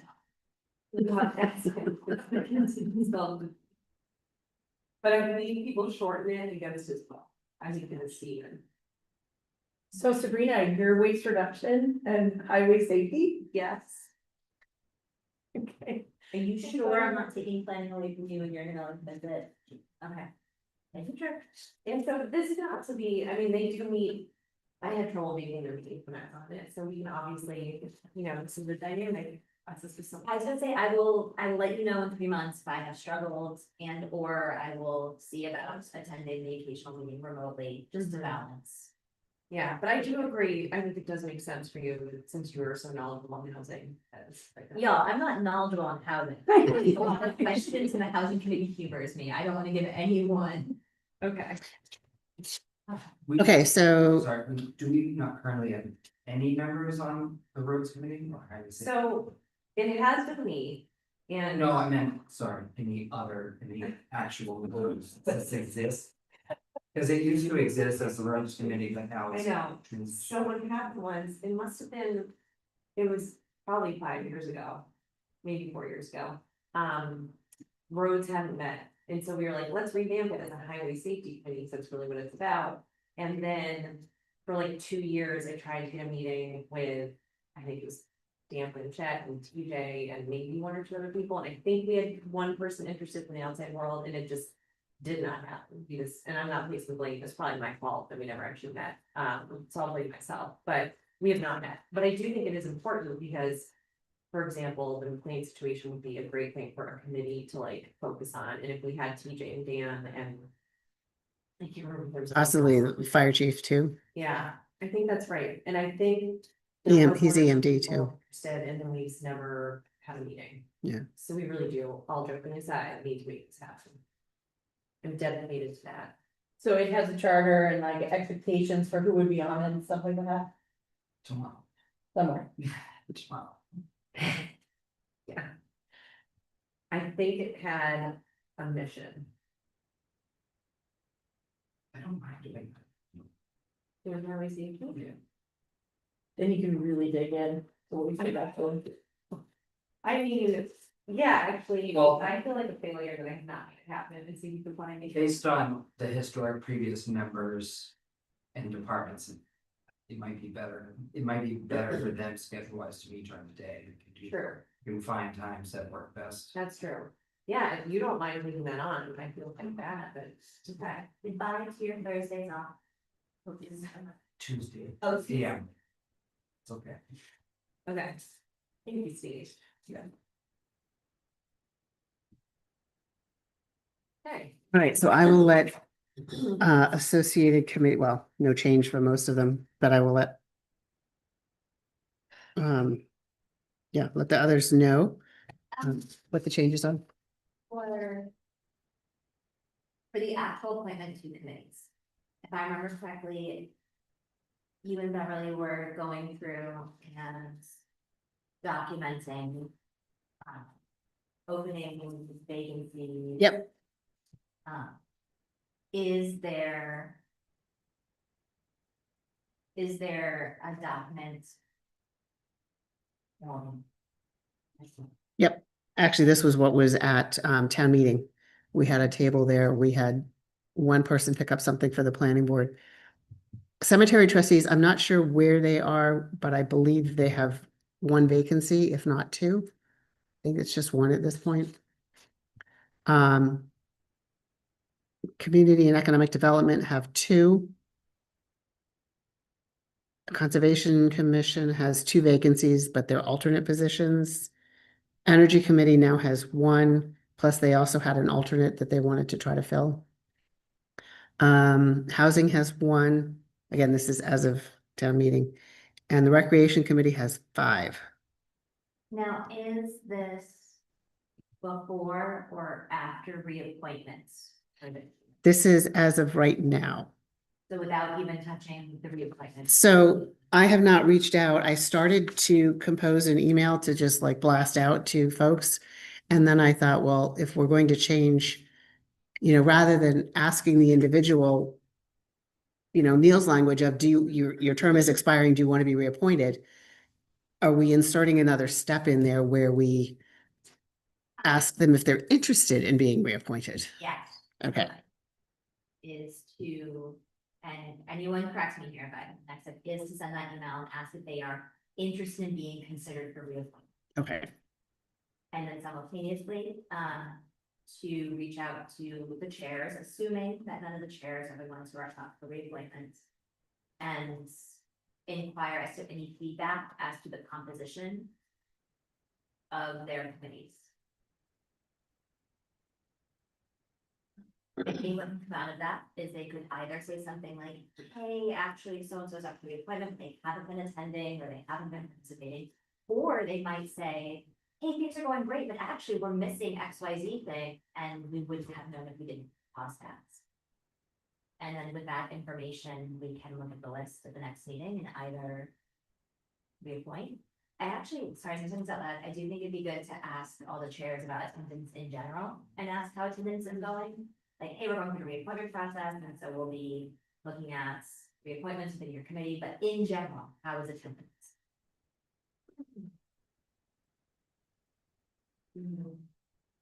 And then beyond that, because you can physically be somewhere and not participate, how is participation? You could have a full group of people sitting at a table, and folks just not have the bandwidth or true interest to them. Okay. Or best intentions, but don't. So I can get Beverly working on this tomorrow. And yeah, I didn't want to put the cart in front of the horse and basically sign people up before we had a conversation. We're gonna be changing about the appointment process is to be more about grounds for removal or reconsideration, so that it's less a like in perpetuity and more about a relationship. And then I know we talked about this briefly and it wasn't like entirely sure. Is it helpful to do some posts on social media? Yeah, Is that? I think once we figure out what kind of vacancies we have, we're, Right? no, this is pre-reappointment, right? Yes, So if folks got reappointed, we still have a vacancy, right? Let's say Yes. So regardless of the date, honestly, we can just, I would be happy to run an educational campaign like that there. Yeah, I think you should, because we always get vacancies mid-term too, somebody moves out of town or something. So whatever template you create, we I can think- just pop out, replace, right, like the committee or the position. Is this a good Beverly project, since she's already working on committee stuff? To push out info, or, Is, everyone has different skill sets. Is Beverly someone who is comfortable or excited by creating slightly informal, warm copy that's meant to entice folks to come volunteer their time? I think so, she's writing our job postings, I mean, I can. Yeah, because what we're looking for in terms of tone. It's warm and fuzzy, warm yes, but yep. Without guaranteeing anything, promising anything, or giving too much detail, but like. Warm and fuzzy and heavy on the whatever it is for your community. And then like one line about the committee meeting. No, she's doing it for job postings, Well, just I had that don't, conversation. I don't think you like. Not that she's doing this, but you know, when you see like those dry announcements that make you think, huh? No one's gonna. Yeah. I just wanna be mindful that we want to educate and share, and then get it picked up by the Hopkinton News and push better. Okay. And it was, and we're envisioning like a series, right? Because there's way too many things to put in like one post. I know it seems silly, but ideally, it is a series, it's gonna be a little bit repetitive, but it would go out every 3 to 4 days. Yeah, Each highlighting a different committee. Yeah. Because that repetition is what's gonna get noticed in social media and the churn, it's gonna help it rise to the top versus a one post that then. no, I agree, and I think that, I mean. I think the Kentucky Village precinct commissioners would appreciate it if at the end of this, we also put, Yeah. they're looking for somebody. They got it. I did, who is it? Great, great, thank you for saying it. She also developed job descriptions that were available at town meeting too, so people could really understand what they were signing up for. She has it on lockdown then, but Yep. if there's anything I can do or Sarah. I will, yep, As a volunteer. Okay, can we move on? to the Yes. discussion? So. This is something we talked about and then paused because, we didn't. So much other stuff. So is this an issue to you? no, We looked to makers? I don't think we looked at it, but Beverly had created it. it was in your, I pulled it from your 2/9, your February 9th meeting minutes. Very. Maybe the matrix I didn't have in there, yeah, no, the matrix I had not put out there, sorry. So Steve, just to catch you up, we talked with the board about trying to be a little more intentional about setting goals, short and long terms. It feels like we fell into this sort of habit of like, you can budget season, and it was like, you know, San Ken would be taking over the budget. I mean, it's just like we're receiving these things as they come, and we get in front of stuff a little more, be a little more proactive.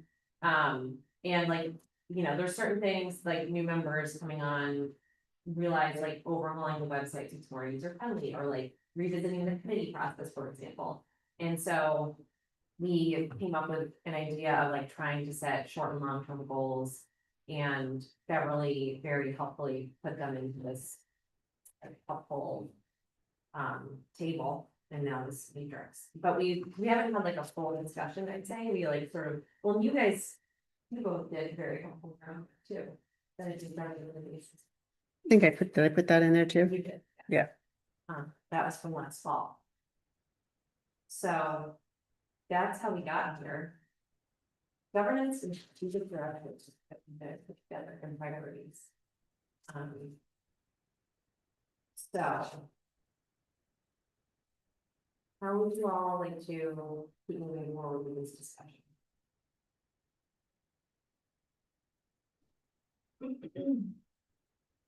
So we kind of have two different peoples here, right? One of them says goals and objectives, and it's just 1 page long. And it's got 4 goals that you know, we articulated and Beverly transcribed. First being streamlined and efficient operations, second being increased transparency, third being fiscal responsibility, fourth being vibrant community. So I think we're probably all in like basic agreement about those, but then if we go to the decision matrix, the one that is 3 pages long. She's got, she articulated the goals that are laid out in the master plan, which I think is nice because it actually does reflect kind of what we were talking about succinctly that she had, synthesized in those 4 high level goals. But these are much more specific than ones from the master plan. Specific to roads, specific to housing and stuff like that. So. I'm not sure. With the specific things that we've said we wanna do, I'm just gonna pull this one out right here, cause I'm staring at it, reimagine the use of the TIF funds. I'm not sure that it would be worth our while to try and point at the bullet point that very specifically addresses. You know what I mean, like, we've all agreed that this is worth revisiting and doesn't necessarily need to be like. Connected to a bullet point. That being said, there are 3 pages of stuff here that we said that we wanna do, so maybe the goal helps us prioritize. Of the 3 pages of stuff that we said we wanted, the discrete task. I think this is the chicken, this is the egg. What? I think this came before this. This was first, and she created this sort of from that, and from listening to the meetings. And the reason I say that is because she thought, well, that's it's a lot of work to kind of fill this in and do something with it. So she reorganized it into the 1-pager. I see. So- So she sort of like I said, synthesized our prior Yep. conversation in these 4 high level goals. And then she took discrete tasks, which we have agreed that we are interested in pursuing, and just made the best choice for which goal it nests under. Well, thank you very much. Yep. That's excellent. So I can see it here. TIF funding is under fiscal responsibility. So good for her. That's excellent. I really appreciate that. This is a 1-page document that has a ton of work behind it.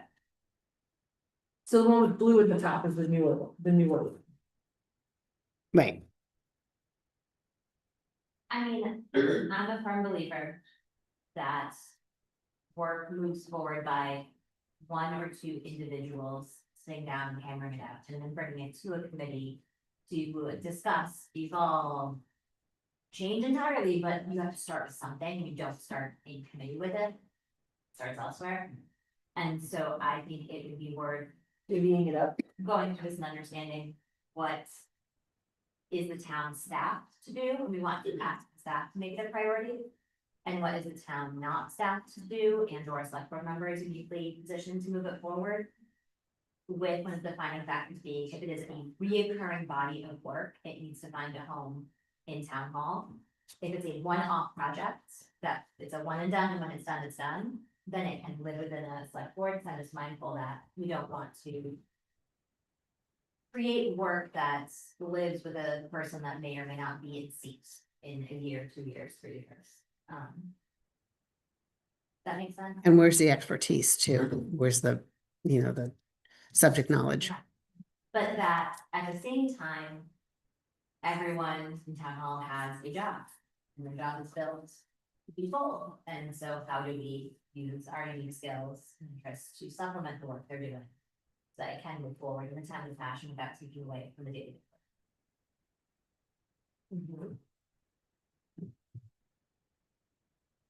So you wanna go through them? Do we have the time right now to go through these and just identify which things actually live with someone right now? Karen, do you have paper copy? My computer will not. Yeah. It's making my I brain know, hurt. that's why I moved this, that's why I got rid of this one, because what do you, it literally. They will not come into focus. Which one are you trying to focus? Both of them, and it's like, I can make it bigger, but it won't. Oh, yeah, no, it's definitely blurry, but if you wear glasses, wear glasses, come on. I'm highly frustrated from being very.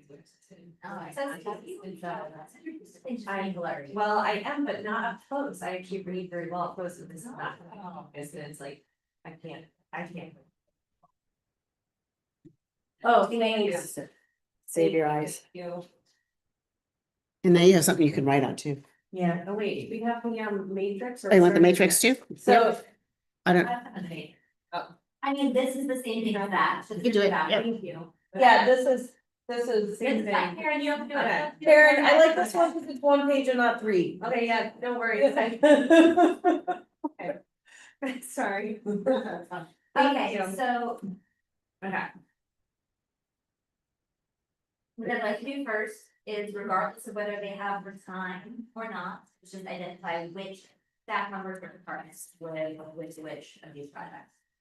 Okay, So for instance, the committee oversight and structuring would be, in my mind, a Karen Beverly, who like lives in that world.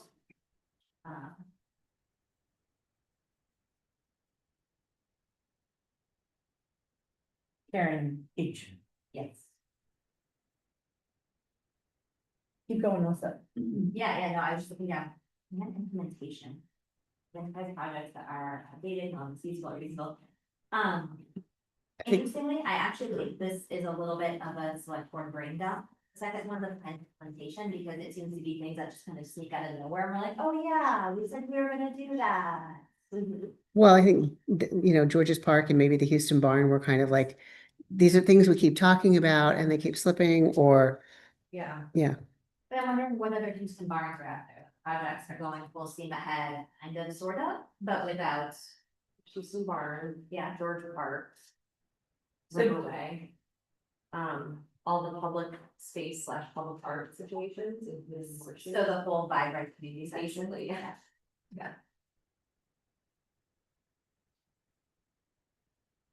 And in which case, to me, that feels like a policy thing that was just left. I think that's probably right. Yep.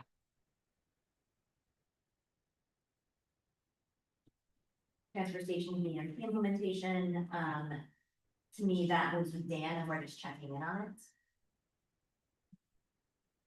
Like, it is a priority, we should know what's happening, we should be asking for regular updates, but this is Dan's wheelhouse.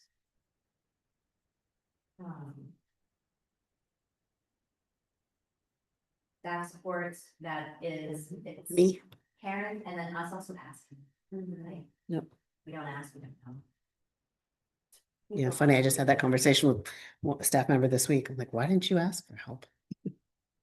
So it's So, Karen's. yeah. The policy review, I believe is us / It starts with us going over it and then handing it off back to them. Yeah, I like the way the school board does it, they have like subcommittees, and Andrea's at the policy committee, and so just painstakingly, one policy after another, they go through, they review it to see if there's any new best practices or RSA changes. And then they do 3 readings, and then they make it, it's very formal and rote, but. It's a subcommittee of the school board. Yeah, So, they how have many- several subcommittees, yeah, and one of How many them. people are on the school board here? Just fine. But they don't serve on all these areas.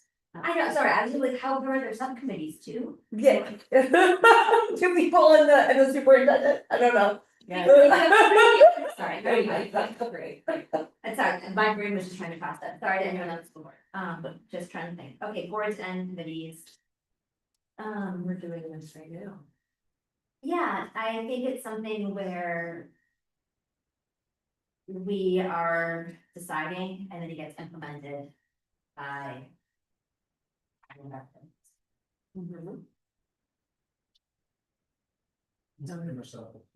Yeah,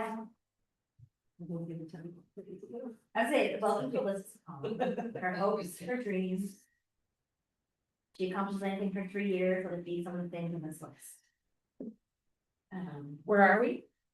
The Oh, increased great. transparency and engagement is us across the entire thing. Okay, And by us, I mean like, we need to discuss, come to conclusions, and then hand the actual work back over, okay, but it requires. you're not gonna code the new website? No, I mean, I could, but I'm gonna use a Claude and no one's gonna be read about that. I think, the new website, I actually had talked about a little bit about just like looking into what's available, what are the options at this point? 'Cause I think we have until October of 27, so that would give us basically this year to decide, and then if we decide to upgrade with Civic Plus, then we need to let them know by the end of this year. Honestly, it's gonna be so interesting to say that, but in the past, like, since we've had a social conversation, the vast changes in software world, thanks to AI, how we can change companies have to be here in 6 months, sorry, guys. Yeah. So yeah, it's Yeah, just a world of difference we can talk about. Fiscal responsibility. This. I feel like if we, and Sabrina, correct me if I'm wrong here, if we go into the next budget season having not addressed the tip and the money sitting in that tip. Like it just seems to be a big bite in the apple this year to figure out Yeah. how to I either. I think the TIF actually falls into a bigger conversation of goals, of what are our infrastructure goals? Yeah, infrastructure. Yeah, we do. Yeah, and this plays into. This is really like, what is the future of the economic development position? Community and economic development. Yeah. position. So for right now, though, it's the select board. But also, yeah, it's also, Cause even if we hired a person, they wouldn't be directing us, we would be directing them. Just as I look down that column of fiscal responsibility, my instinct is to have. Different folks. Pushing it forward. And working with the various like. Because yes, this is like as a whole, but as a whole, we're not gonna sit here and research various options for TIF, right? To help shape that conversation, we're not gonna sit here as a group. I think we'd want someone to take a stab at, for instance, the strategy for funding projects, like we talked about, where we were like, there needs to be clear guidance. Way before we go into budget season on what goes in the operating budget, what goes in CIP, what goes in the maintenance trust. And so that one pager needs to be developed, workshops. Put in front of department heads way before we're ever in budget season, so that they have a chance to think about it in theory, and get feedback on it. Because the time to do it is not when they're already budgeting.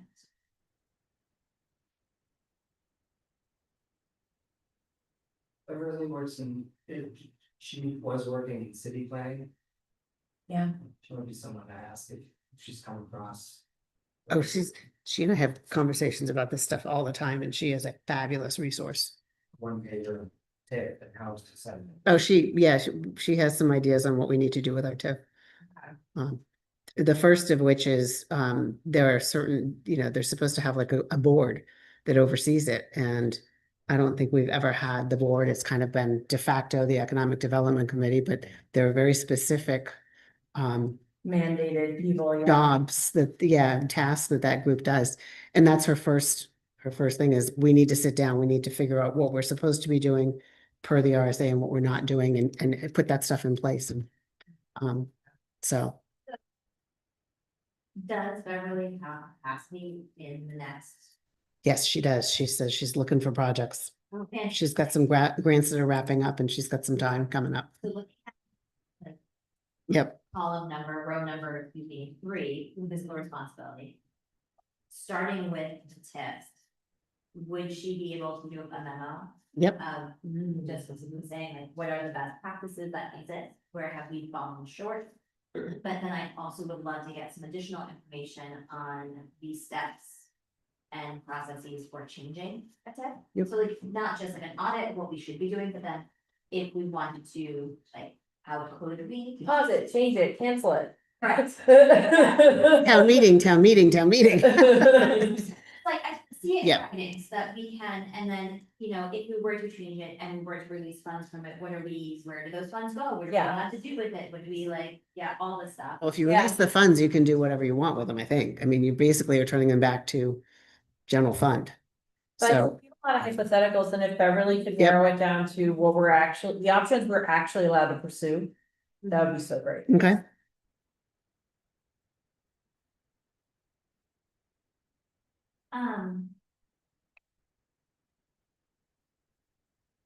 Then, so that's the TIF funding.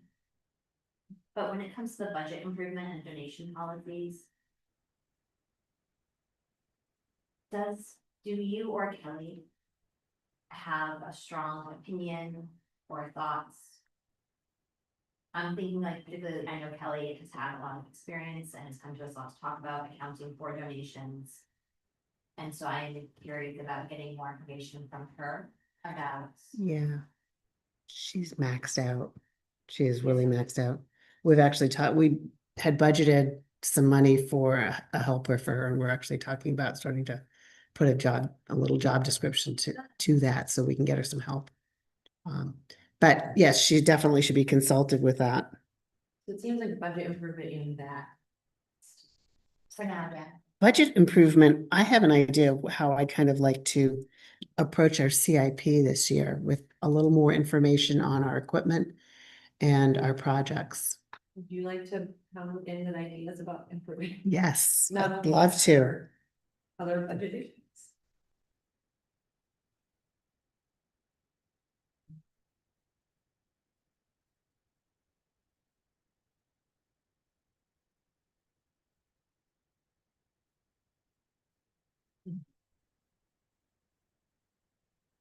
Exactly. I'd be curious to hear her thoughts on the public space policy, Okay, for a town of our size. public art and public space, or just public? Yeah. Like. Like the whole Riverway example, and then I think the horseshoes is another example, like you have the space, you have some people who are interested. And I don't think we have a clear policy on like how to move forward in that realm, and then to bring in the idea of. Public art, I think it also changes. How we should address those things. And I just don't think we've actually really tackled that, we've sort of. An ad hoc policy. Yeah.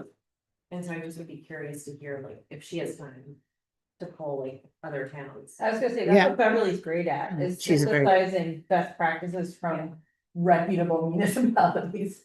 Yeah, I think, George Park is an example of like, this predates your first round on the select board, I think. So it's been around a long time, and there's a balance of needing to like be dynamic and revisit things and also not, it's not letting perfection become the enemy of the good, but something like that, where like you're just stalled because it's like too much input and then things just never happen. So I just feel like that's sort of a long-standing situation that we obviously need to revisit, but the other, I feel like Riverway and the horseshoes is like more of a new example of like community space. Yeah. We don't really have a clear policy on how to move forward with that. I would say on George Park, that's probably for us to just dedicate some time to discuss the history and how we would like to move forward on it. And like, I would put that as a priority. And that would look like scheduling it on the agenda for some information. Or instead, but leaving it open for folks who also come in to share. Not new plans, not a new direction, but their perspective as to how we got to where we are, so that then we can determine if we need to. Opening the committee, do a new plan, yada yada, or what would be. You mean like not necessarily delve into the plans that. Or I don't even know if I should call them plans, but the ideas that were written down about what they're gonna could potentially do at George's Park, like. AKA tennis courts and sophomore parking or something like that is. Not the discussion, that it would be more of how are we gonna move forward, no matter what it looks like. And not get into nitty gritty about tennis courts here at that conversation. Yes, it's about understanding not. What the exact plans are, but how the plans were developed. Who was involved, Why they did it. why they did it. So that we can determine how to best proceed, because I'm not gonna get into which orientation the soccer field should be in, because I'm not the right person to make that choice. But by understanding how the plans were developed and who weighed in. It's that context would be incredibly helpful. To then determine how to move forward and who to bring to the table. How do we find that information? Yes, Amanda. Well,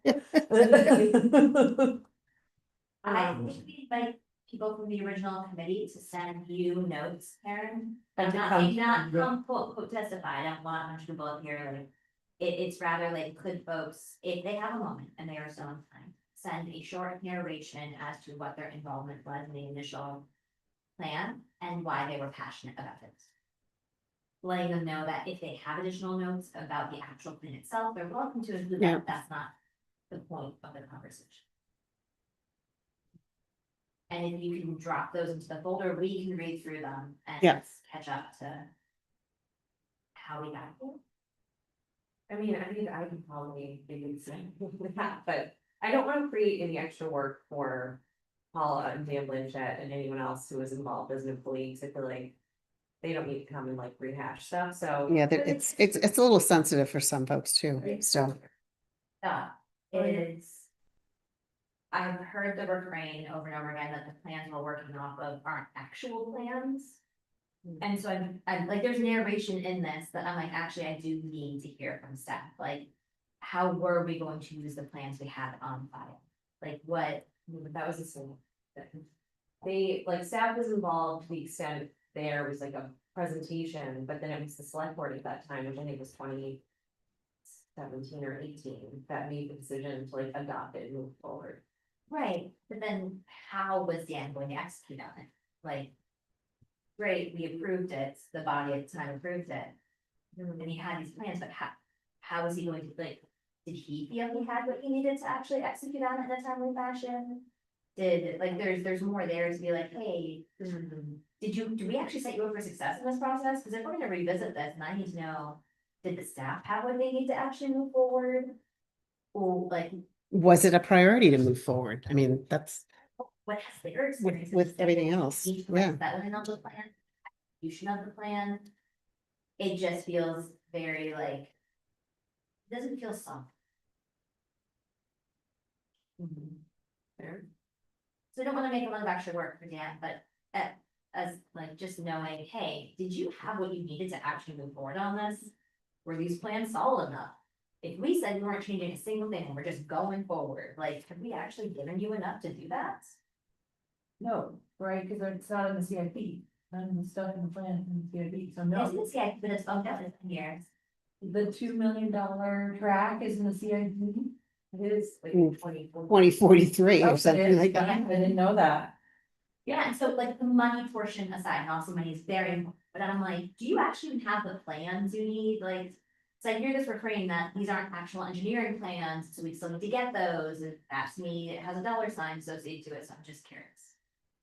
Well, so where does George Park fit in with renovating this building and our road infrastructure and Yeah. our water and sewer infrastructure and all those other We do need cash hogs that we have? 100%, and so it might be something where we look at it and say, because if he's like, actually, I have everything we need to execute, I just need the money. That to me feels very different than, well, when we got around to it. I'm gonna have to come back and get all these plans, do all this extra work, like, yeah. that is a very different lift. So, I mean, maybe not to take up too much of Dan's time, but I think that is a simpler question about like.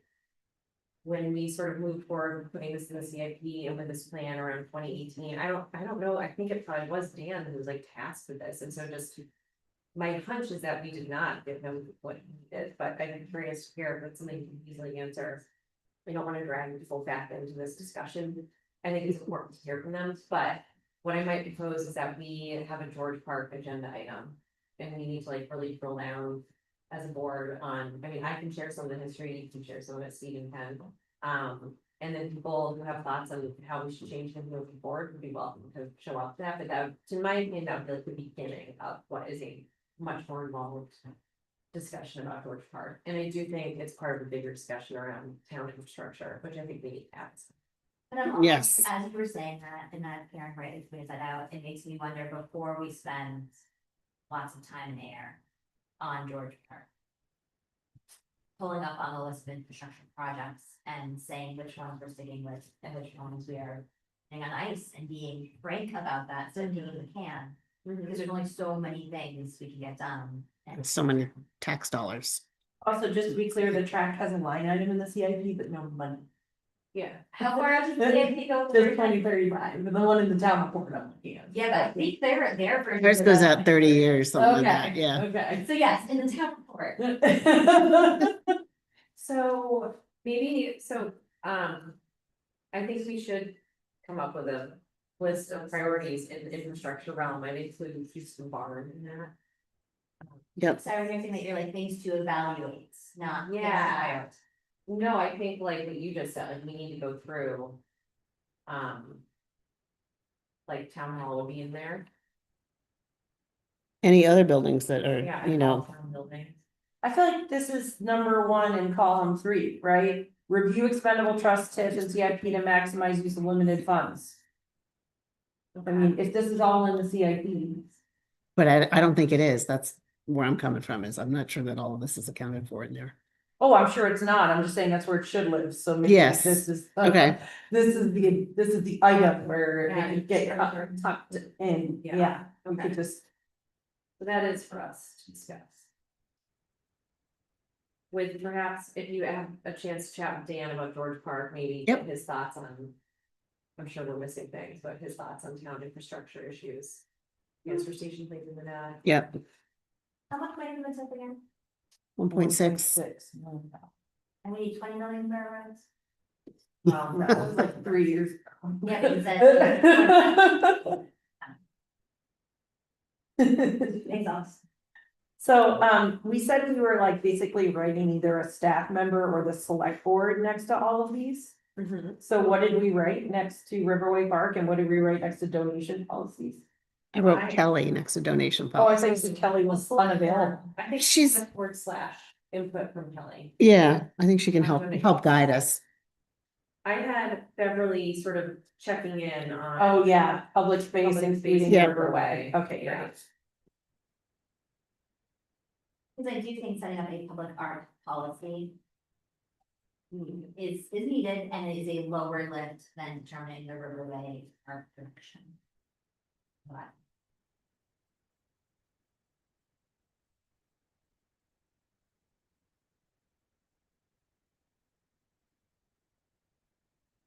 So we don't have to do this now, or we could, but it's the next step to go back to all the ones where we wrote select board next to it and make a deputy, like a deputy who's gonna be pushing this forward. yes, because if someone is not staying on top of it, and if someone is not generating things, then Yeah. it doesn't.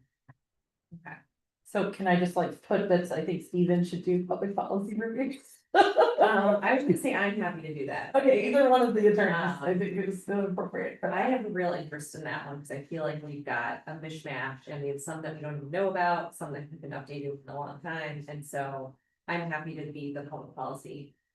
Point person. But that sort of dovetails into things like. We need policies on media where. I feel like we. Yeah, I was gonna say the place that I put down my name, we're supporting the work that China Beverly is doing on the committee oversights, on the boards and committees work on the town website / social media. It's me, those 4 things.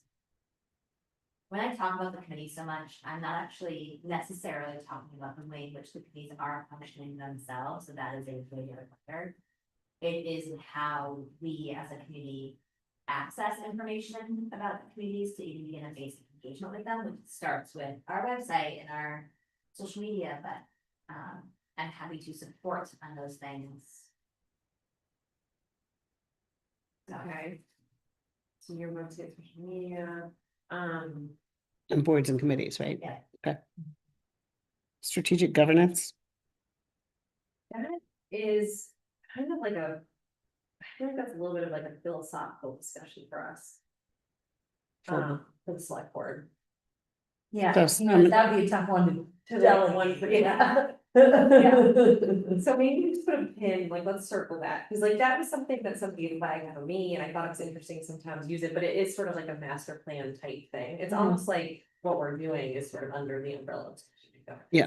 So I feel like that's not really a person assigned to that, but continuing down this deputizing path, the budget, like tip, would you be willing to be like the tip person to do digging into that? Yeah, I want to. Okay. We did just say 30, At the like, tip. 2 minutes ago that we have Beverly do the first steps. So. Absolutely, yes, this means absolutely. working With the person, Gotcha. like I'm gonna work with Karen on the policy reviews. Okay, Steve, not Steven, Steve, what is up first of you? Well, I've been very invested in Riverway Park since dawn time, basically, so. And I'm already in I guess I've been told that I was on the village working group, so in that too, so. So maybe the, I just keep. There you go.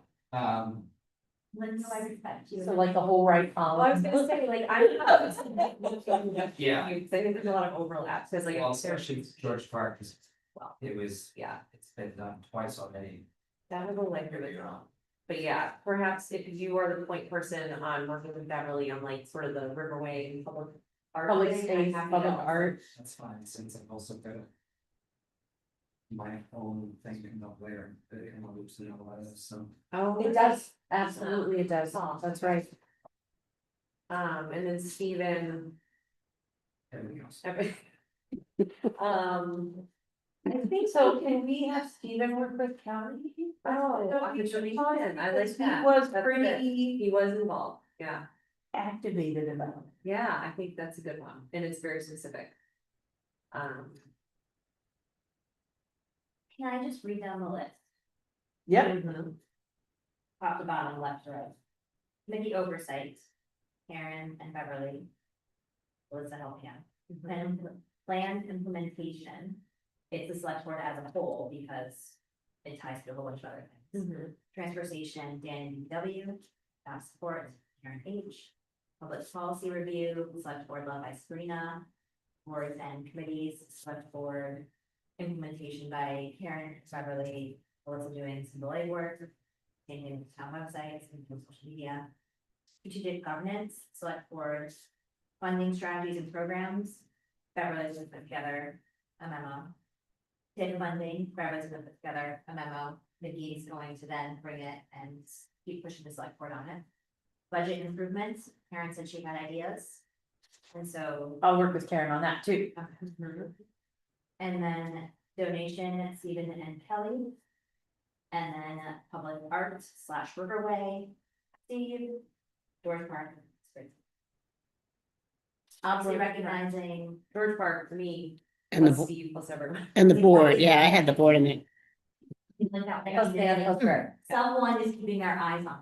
Yeah. They are making sure that all of these things cannot show up every single meeting, and so it's more about working with.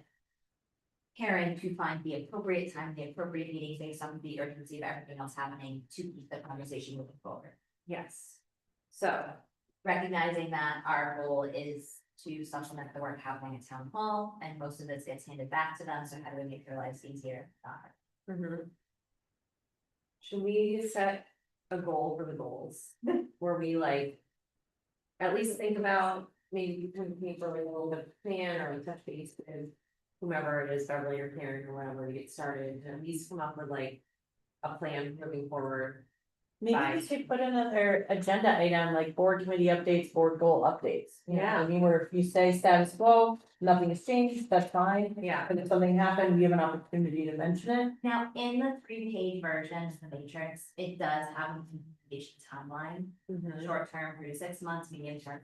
A year, long term, 2 years. Mhm. I think for anywhere that our names show back up, if we could think critically about whether we feel this can get done Mhm. in 3 to 6, 6 to 1, or 1 Yeah. to 2, we can everyone please turn that in. To Karen before the next meeting, because then she can look at that and tell us all ridiculous, this is a lot to get done in 6 months. I'm not gonna get it all done next meeting, guys, I'm sorry, the 20th. No, we're not gonna get all these goals done by by the 20th. But the point is. Optimist. Turn that in. Yes. But we think is a reasonable. Here's. I think, Karen, for you to check in with that on the places where their names appear independently for the select board Yeah. members, understands. When do they have time? But like with Kelly Stephen donation policies, I don't imagine that being. Like on the 3-month side, like that's more on the, so when they give her space and time, so they not. And it may not be a big poll for her. It may just be like, go pull some donation policies from other towns, have a, quick conversation. That's mean- better than us, like, eating, I'd rather. Right. participate. Right. Yep.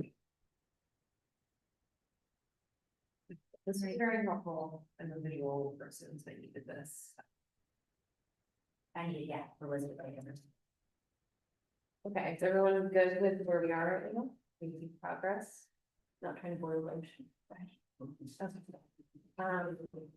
Okay, so I was going to suggest no one objects, since we have, I think, 2 people on and 2 people with us, that we move the public forum up and we keep going with new business. So that people don't have to keep sitting here unless they'd really like to. I see, but what if they really wanna talk about one of these things Well, after they the still- business?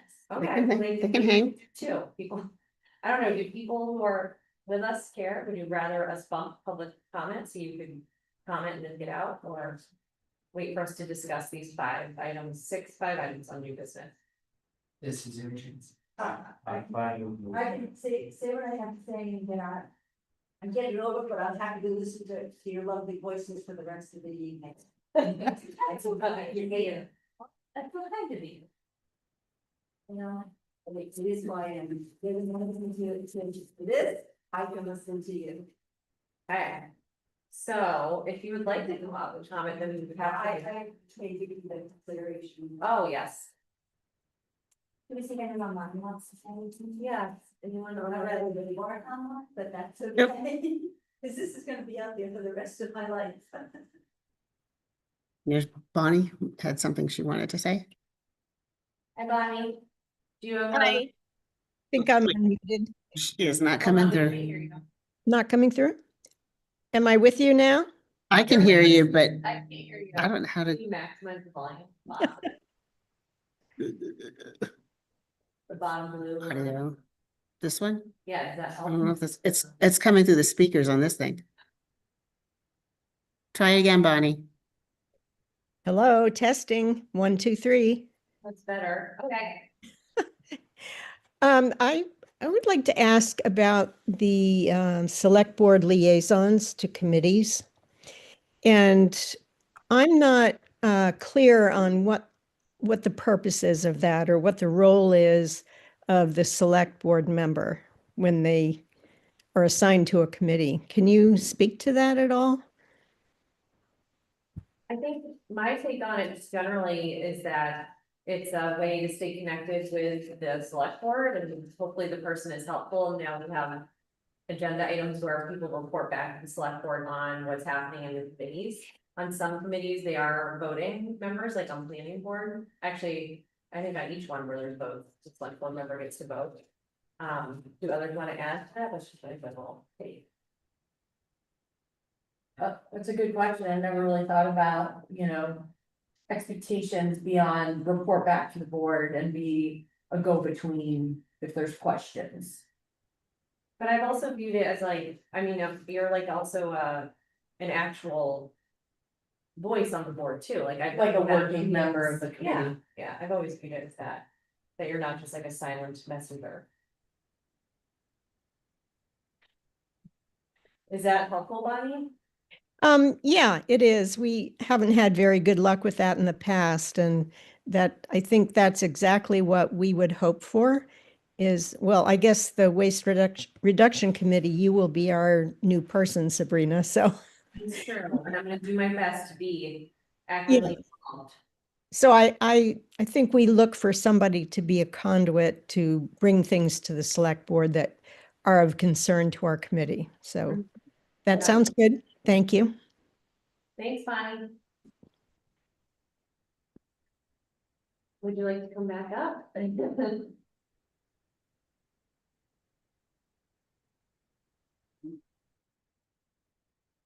My name is Michelle Saracen, I go by the name of many of you know me, kids went to school with 2 of you, my kids went to school with 1 of your husbands. So I have a lot of history in this town. I have 3 kids that went to school in this town, and I buried a son in this town. Everything I am going to talk about is personal. I've lived in this town for over 30 years, and I've never come up to do this. Now I'm here because I need some help. I went to the meeting in March, and I saw the big sign up in front of us, and I know how much you guys are asking for and everything. And every year I go and I'm asked to have my road fixed. I don't want the whole road fixed. I want the little patch at the end of my driveway fixed. And every year he comes out and he fixes it. And every year he comes and he plows it. And he takes all the hard patch with him. And it's all full of holes again. Now I live on a dead end street. If any of you know what Crescent Brook Road is, it's where the dike is. So it's hard to hear, and then the rest of it is dirt. So when they plow it, they pull up all that hard path, and then they go into the dirt, and then it comes back. So this year, when they plowed it, now Yankee Brook is across the street from me, so we plow this way, and the town plows that way. And I get the hard pack and I get the dirt. So this year when they did it, it all went in the end of my driveway. So that brand new snow blower that we got this year, got the dirt and the hard pack. And the snow blower, which broke our brand new snow blower, which cost $350 to fix. And for 2 weeks we were up without our brand new snow blower, and we had to pay someone to plow. And it's frustrating. I've got all these huge holes, and every year they come and they fix it, which to me, it's a waste of time and a waste of resources. So I was proactive. I called beginning March, will you fix it? And he's like, yeah, I'll come on and do. I don't want it. The fixed. I don't want that hard pack in there because it's a waste of time. I just want that small area. Vicky knows the small, it's probably the length of that table and that table put together. I want it hard. And then I went to the meeting and I listened to everything, and my road can't be fixed because they can't afford to fix it. I've lived in this town for 30 years and I can't get my road fixed. And it's like, and again, I'm on Social Security and the taxes are going up. And my Social Security goes up this much, and my taxes are going up this much, and I can't get my road fixed. I don't want the whole road fixed, I want a small portion of my road fixed. So is the road used to be paved and it's so The road spotty? is paved up to my driveway, I see. and then the rest of it is dirt up to the dike. At the end of my driveway is where the town ends.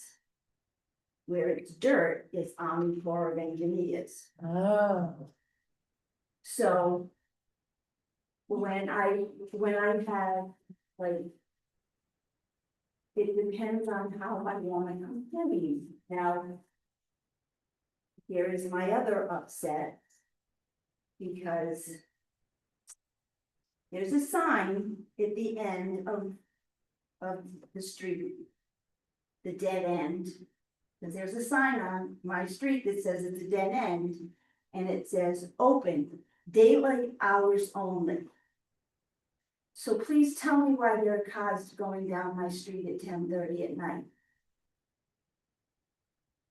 And I call the police, and they tell me to call Army Corps of Engineers. And I go to the Army Corps of Engineers, and they tell me to call the police. oh, Now they've opened it up to a bike path now. How long has that sign been? Well, for many years, It's been there for a long. since they opened it up to a bike path, they put bike paths in there. But I asked them to put trash cans.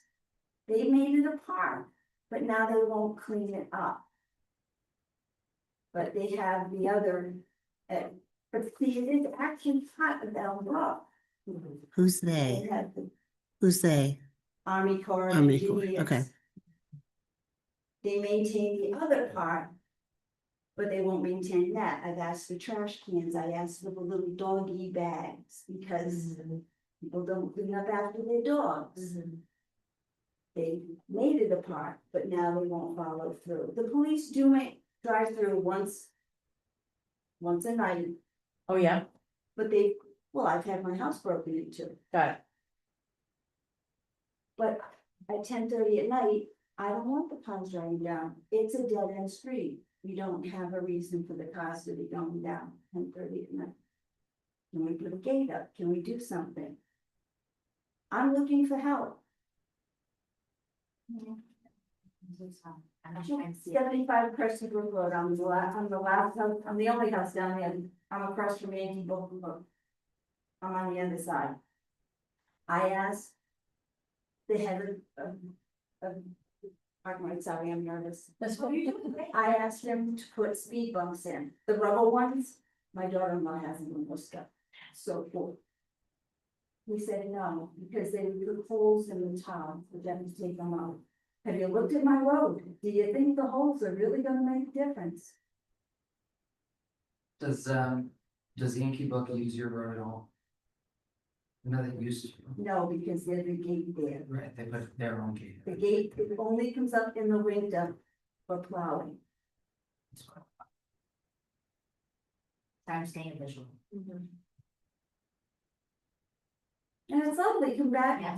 come walk the dike, it's a lovely area to walk, and they put up a whole area now for bird sanctuary.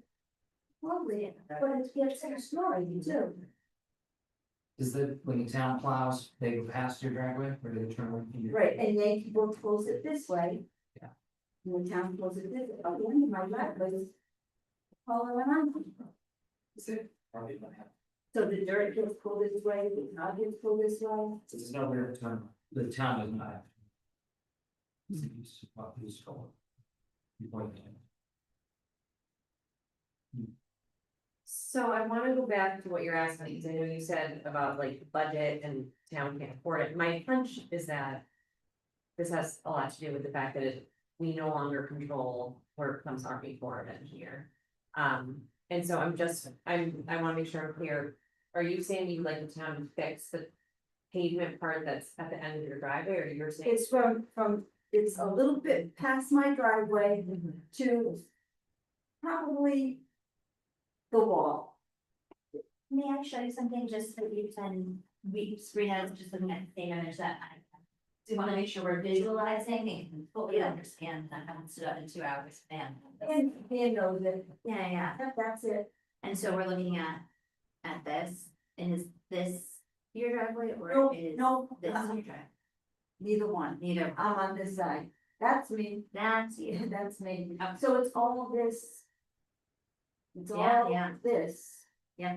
and it just pools in with water and then the ice freezes it and then just. Is this the Yankee? This is Yankee Book, there's nothing in there. Schnetty Bowl. It's an empty building. And then this And is then you. the dirt is like right here, and that's all dirt. Thank you. Thank you. It ends basically right in the driveway, that's basically the driveway. It sounds like something we should probably try to look at. Just for visual table. And then this is, look over here, and so just talking about how the road went past. That's this. It used to stop, the gate, there used to be a gate right at the end of my driveway. Yeah. Like, and then they moved it because they bring the dogs there to do They moved it over there. shooting. Oh. They do shooting. We practice it. Yes. And so it's a dead end, but it's a throughway into this park run by the Army Corps. Right. And so the Army Corps is in charge of this park, and technically the park closes at sundown. There's no enforcement, there's no visual, and because it's Army Corps lands, the police department, everything. Can't really do anything about it. The Army Corps seems to have an issue, all of us, police. But at the other entrances to the Army Corps, there's gates, right? And you said there used to be a gate and they removed it. The gate is now up. Oh, it's way up. Up Okay, there. I see. I see. Well, do we have a contact of? the Army Corps? I've never really had to see them. Okay, well, maybe we can. What was his name? Steve Dermody. So to address the issue of people coming through and the maintenance of the area and the safety of the area, reaching out to that contact. He's the head of our local office, but he lives in town too.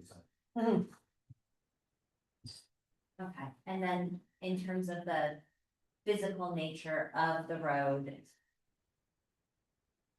But I'm just saying that every year when they put that, I call it mud pack, I don't know the technical term. yeah, He comes out every year and does it for me. But I think it's just a waste of time, money and resources because he does it every year and it's just it comes up every year.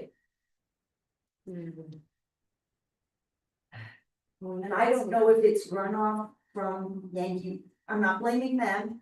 Because you can see at the end of that, their little road, it's a mess too, and I don't expect you guys to fix theirs, that should be their responsibility. But I don't know if it's a runoff or a water issue or what, but it's a mess. Maybe we could talk to Dan about that patch, and you would be looking forward to this fully green paved right there. Just, yeah, I'm not asking for the whole road, Right. I'm just, and I would love a speed bump because I've got cars. So we've discussed speed bumps, just so you know, at length, because I'm a big proponent of trying to get people to slow down everywhere we possibly can in this town.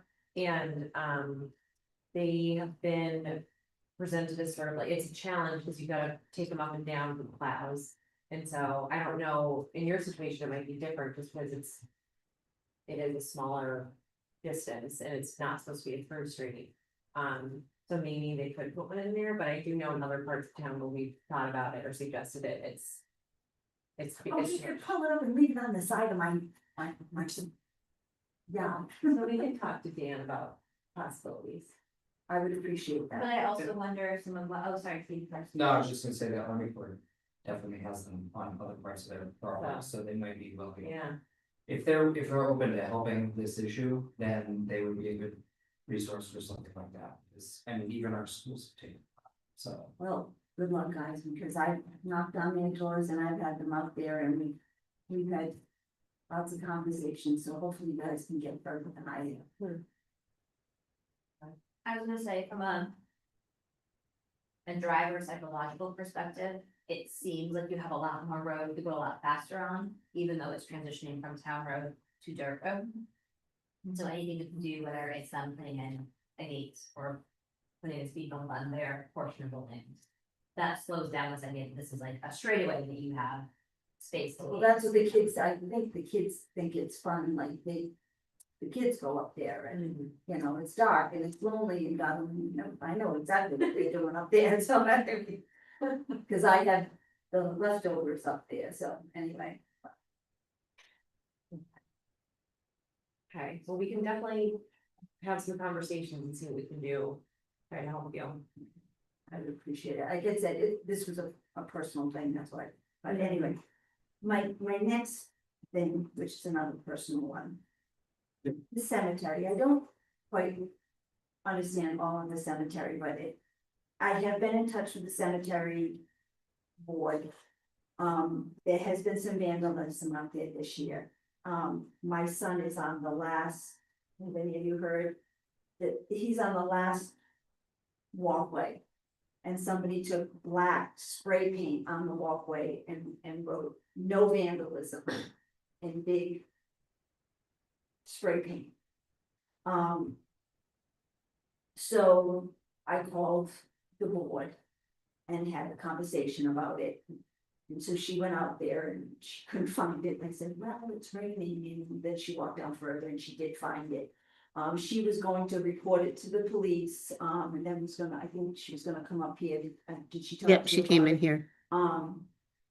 And she did think that there might be a way to get it up, or cover it or something. My concern is with that vandalism, there possibly could be more vandalism, but she did tell me that with that, that they were not going to be hiring a sexton. And that they were only going to be mowing the lawn twice a month. I don't quite get the understanding. I believe that that is town property. But that the money is held in a trust. Our friend Steve can help us understand the details of that. yeah. So basically, anytime there's a burial, a plot purchased, half the money's going to perpetual care funds, which are held by the trustees of the trust funds. And that is money set aside that is to indefinitely care for, those plots.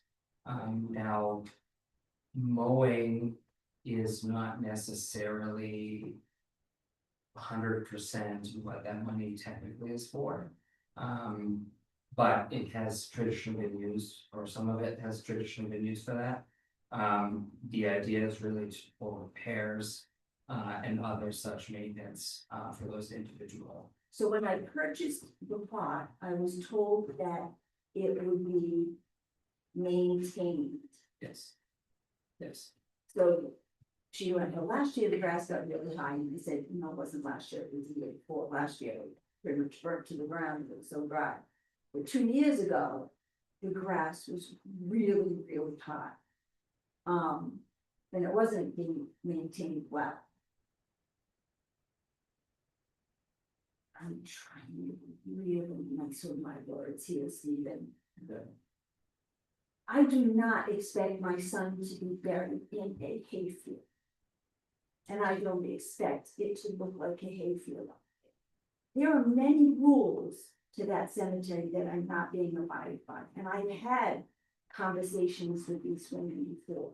They were not supposed to be so plowed. I put bricks all around Greg's stone because the landscaper girdled Greg's tree and they killed it and it had to be dug up. So I did that, and they took the stones out of there and said I couldn't protect it.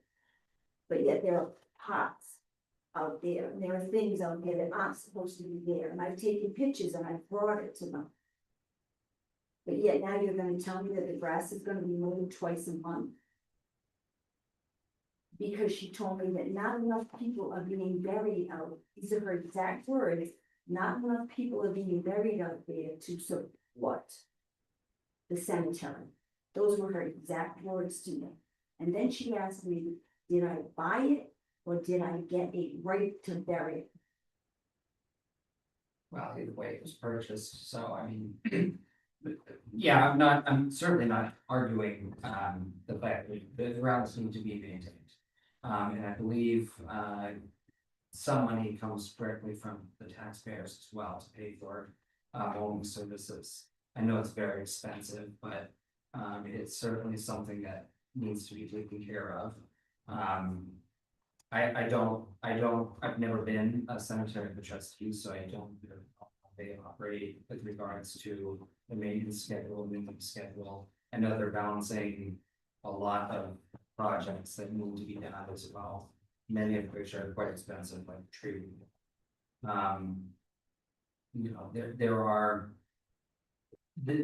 There are other small cemeteries that the town owns and is responsible for, that might get mowed every other year. And I'm not saying that's where this is going, but I think that's what they're trying to balance, is how to maintain every cemetery that they are responsible for and have enough money to keep those funds going. Because we certainly cannot use the principal amount of the funds. Now, I unfortunately, I'm down there almost daily, I groom it, I maintain it. And if I have to, I'll go down there with my weed whacker and take care of it, but. In 30 years, I don't want them down there with a hayfield, I don't, and I'm, like saying that now, I mean. I'm just, Yeah, no, or anybody else's Family. family. Because this is, the way she was talking to me, it was like, well, this is what I can do when I get in the sexton and us on the committee, we're the ones that are gonna have to go down there and take care of it, and I'm thinking, Thank you for bringing up that exchange. Thank you for sharing. And I'm sorry that was your experience. Obviously, when spending time with family, you don't want to also be fighting all the logistics, right? You want to just go and remember and celebrate and not be worried about the grass or the stones or the maintenance. You want to be worried about your memories. And so what that does. and I didn't mean to be the dead horse, so I apologize. No, don't worry. But I wanted to understand who owned it and how it was being, where the money was coming from as well. Yeah, a portion of it does, like Stephen was saying, Steve. Was saying it comes from the trust, and then it comes from the town budget, so to speak. And so from our perspective, when we're looking at all of the numbers, we are balancing the maintenance of the cemetery with, can we afford to open the swimming area this year with our roads, with everything else, so it doesn't get lost in the shuffle in the line item that is deeply considered in for every other line item in the budget. as we balance what we're asking people for taxes, but where my mind went as you were talking and sharing your experience is if one of the things holding us back is having a sexton. I feel like in our budget conversations with them, they said they did not need one. And so I want to come back to that because if we're hearing that they don't need one or don't want to hire one at this time. But then at the same time, it sounds like there's concerns about staying on top of maintenance because there isn't one. Then I want to find what is the balance between these two things. Believe the plan was to have, they did have some trouble getting, when they posted the position, getting a response. And I think what they decided to do was use the money that they would have paid for the sexton to have the maintenance people that they contract with take care of some of the other maintenance. I'm reading the town report from 2 years ago when we did have a sexton. And his name was Joe. And it said, Joe did an outstanding job of keeping our extensive grounds and monuments in good repair. And had an excellent working relationship with vendors. And then up here it says Pinnacle is the landscaping company. Yes. Yep.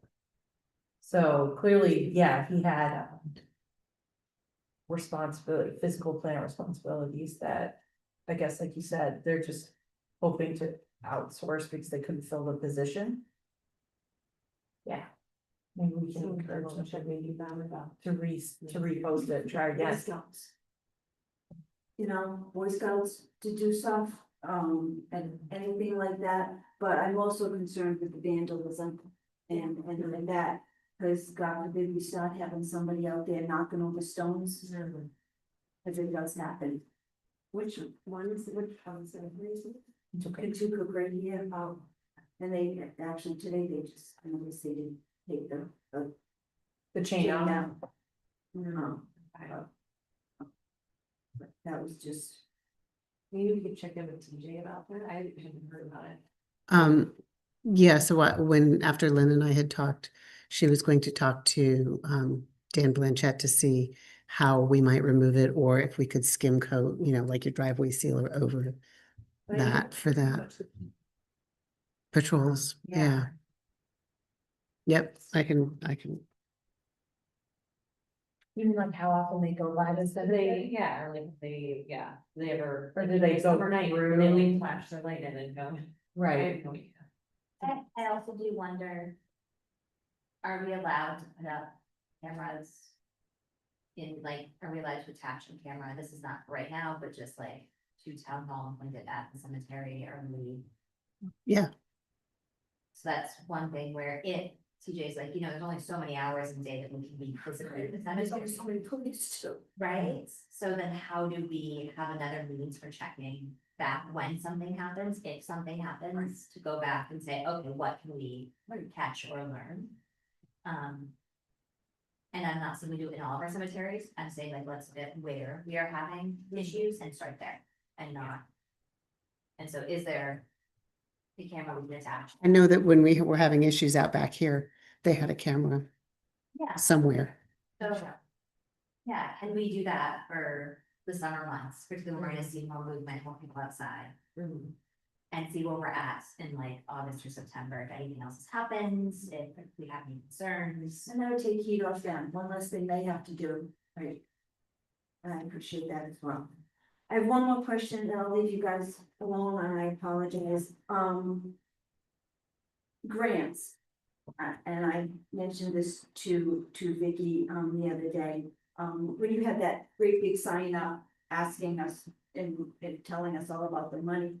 One thing, because I'm a very visual person, is, my question is about like the fire department. Do they get grants? And if they do, what are they? And I would have loved to have seen that on that board, because it would have been like, oh, then that's money I don't have to pay out. And it would have been good to see that. That's really cool. And how are they getting the grants up? Is the grant writer getting them, or is the fire chief writing them? And if he is, it would have been great if he stood up and he had spoken on those grants, and if the police department is. And another thing would be, and I'm just thinking of this now, we do have a grant writer, and maybe there are grant writers even for the cemeteries. I mean, Right. if they're not. Right. Like, for the old cemeteries especially, maybe there are some historic grants out there for the cemeteries, I don't know, I'm just throwing it out there. So I actually talked quite a bit with Beverly about what she's looking at, and we did talk about a historical slant to something recently. So we are constantly she's constantly looking to see what's available out there. They're often very specific in nature, which makes it hard. That cemetery is historically great, it's not, but I just, anything to get money. But on that, because I'm a very visual, it would have been nice to see the grants, but just nice to get a break. Yeah, 2020. No, I- That's around here. Nice to see that we are getting a break and where we're getting a break and I'm granting my money is coming into the town Yeah. instead of going out of the town. I think that's a good suggestion, yeah. because each department does get, like, as Karen said, they're often very specific, but even just to see a list of all of them would be interesting. Maybe we already do. put that in there, but- I wanted. But I have to look. But I don't. I thought you I'm produced not a whole- saying And I didn't hear anything, stuff like that, but up there, the video, Yeah. that's right in your face. And that would have been good for me, cause I walked away from that going, cause I know my significant other, he writes grants and he gets grants. And it would have been nice to know that our fire chief is writing grants and he's getting grants for batteries or Yeah, whatever. yeah, Right, and for me, that would have been good, or the fire chief got a new car and it came to us because of a grant. Yeah. Or Yeah. something like that, I think people would like to know that and would appreciate knowing that, gee. Or even the school or whatever, I think Yeah. people would appreciate knowing that. We got stuff for nothing, people Yeah. always like to know that they got stuff for nothing. Come No, on. absolutely. You get a coupon and you get something for nothing.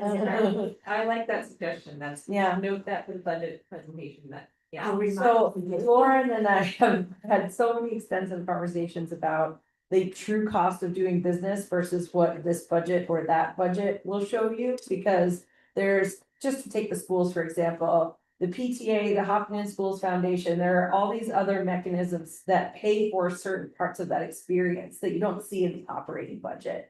Or in the maintenance trusts or anything like that. That's a bit of an aside, but just I appreciate the philosophical position you're taking, that we want to see more than just the bottom line. We want to see maybe what's also happening, but not just in this one number. But when I retired when I retired, I was gonna be okay. But now on social security and the taxes are going up and the taxes are going up, now I'm not. So everything's going up, gas is going up, food's going up, taxes are going up. But social security isn't going up. And, obviously needs to look at that, because it's not good. I walked out of that meeting and I was, and I'm going, oh, I know, there's a piece of my road fixed, and you're telling me I can't get my road fixed? So that's why I'm. Well, 30 you're right, years. and that's probably not. It took me 30 years to get it, but I was upset, I'm like, I want my road fixed. You're upset, we're not upset. It's true. But I'm not upset, I go get coffee, my daughter had lunch, I said, she loved it. I really appreciate the suggestion. I think having a part of the budget presentation that includes grant we've secured or that we applied for and what it paid for. Or what it's gonna pay for if we get it. Because I agree with you, at the department level, we don't have a place where this exists. I think Beverly did produce us a list. I thought it. I made really in like there, but it the didn't. list she made of all of our ongoing infrastructure projects, we could adapt that Yep. model for the grants. Yeah. Put two of those boards up, the good. What we got, what we didn't get. And I'm not just saying this to myself because there's a lot of us in this town, but you're giving a break to veterans, and yes, they should get. We seniors need a break too. Somehow we seniors need to get a break because it's killing us, it's killing me. There is an elderly exemption. I'm not suggesting that you No. You're I- elderly? It's what it's called. I did not mean that. I've known him longer than. I love it because everybody's told Stephen to quiet his face. That was great. So my point, it is, I mean, you're raising what we struggle with every budget season, and we live in a nice town that has a ton of nice services and a state that tends to pull less of, and pull, when we get from the state, gets lessened, and so it's a constant balance, but we do try with things like the exemptions we have in town. So it's not just veterans, there's disability and elderly, and we need more others, but. You ready to be blown out of your chairs? Yeah. We gave, the MS one for 2025 had 23,663,000 in elderly exemptions. So that value came off what the town's tax was based on, the valuation. Anyway, so if Are you aware? The answer to your question is blind, disabled, elderly, solar energy. and then obviously, like you're saying, more service. Yeah. So it looks like there's tiers as you get older, they give you more of a discount, but it starts at 65. And there's So that would be this year. Is Because that it's the, automatic. there's other requirements? no, I'm sorry, there's a whole form you have to fill out and everything, I'm just saying that if what they're terming elderly. Starts at 65, but there's a whole website on our assessors, if you go to the town website, go to assessing. Yeah. So. Okay, but we appreciate your specific comments and your more general too. It's not. Yeah. Oh, you got it.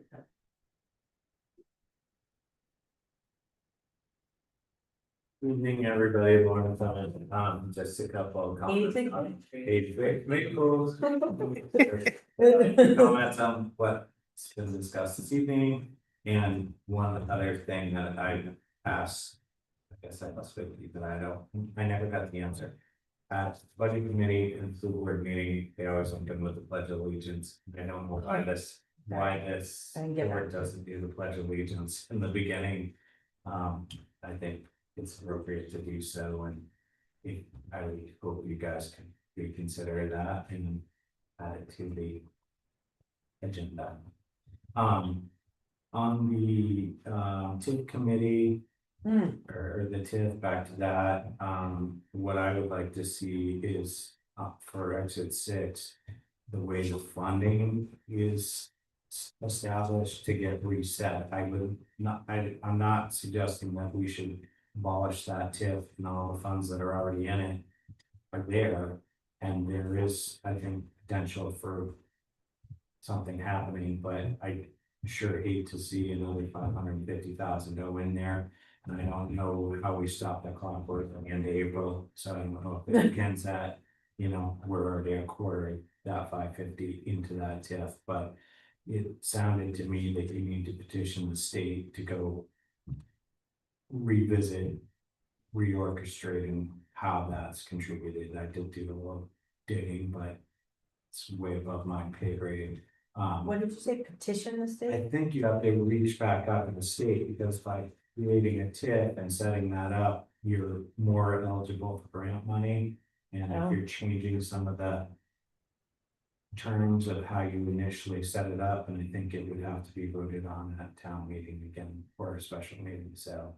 But again, as the previous speaker spoke, you certainly could use that 550,000 dumped into all sorts of projects. Right. Obviously, it's not just coming out of, it's coming out of tax base, so it would contribute to the school for the percentage and the town, but that's what I'd like to see. It sounds like that is also required, if not nominating yourself.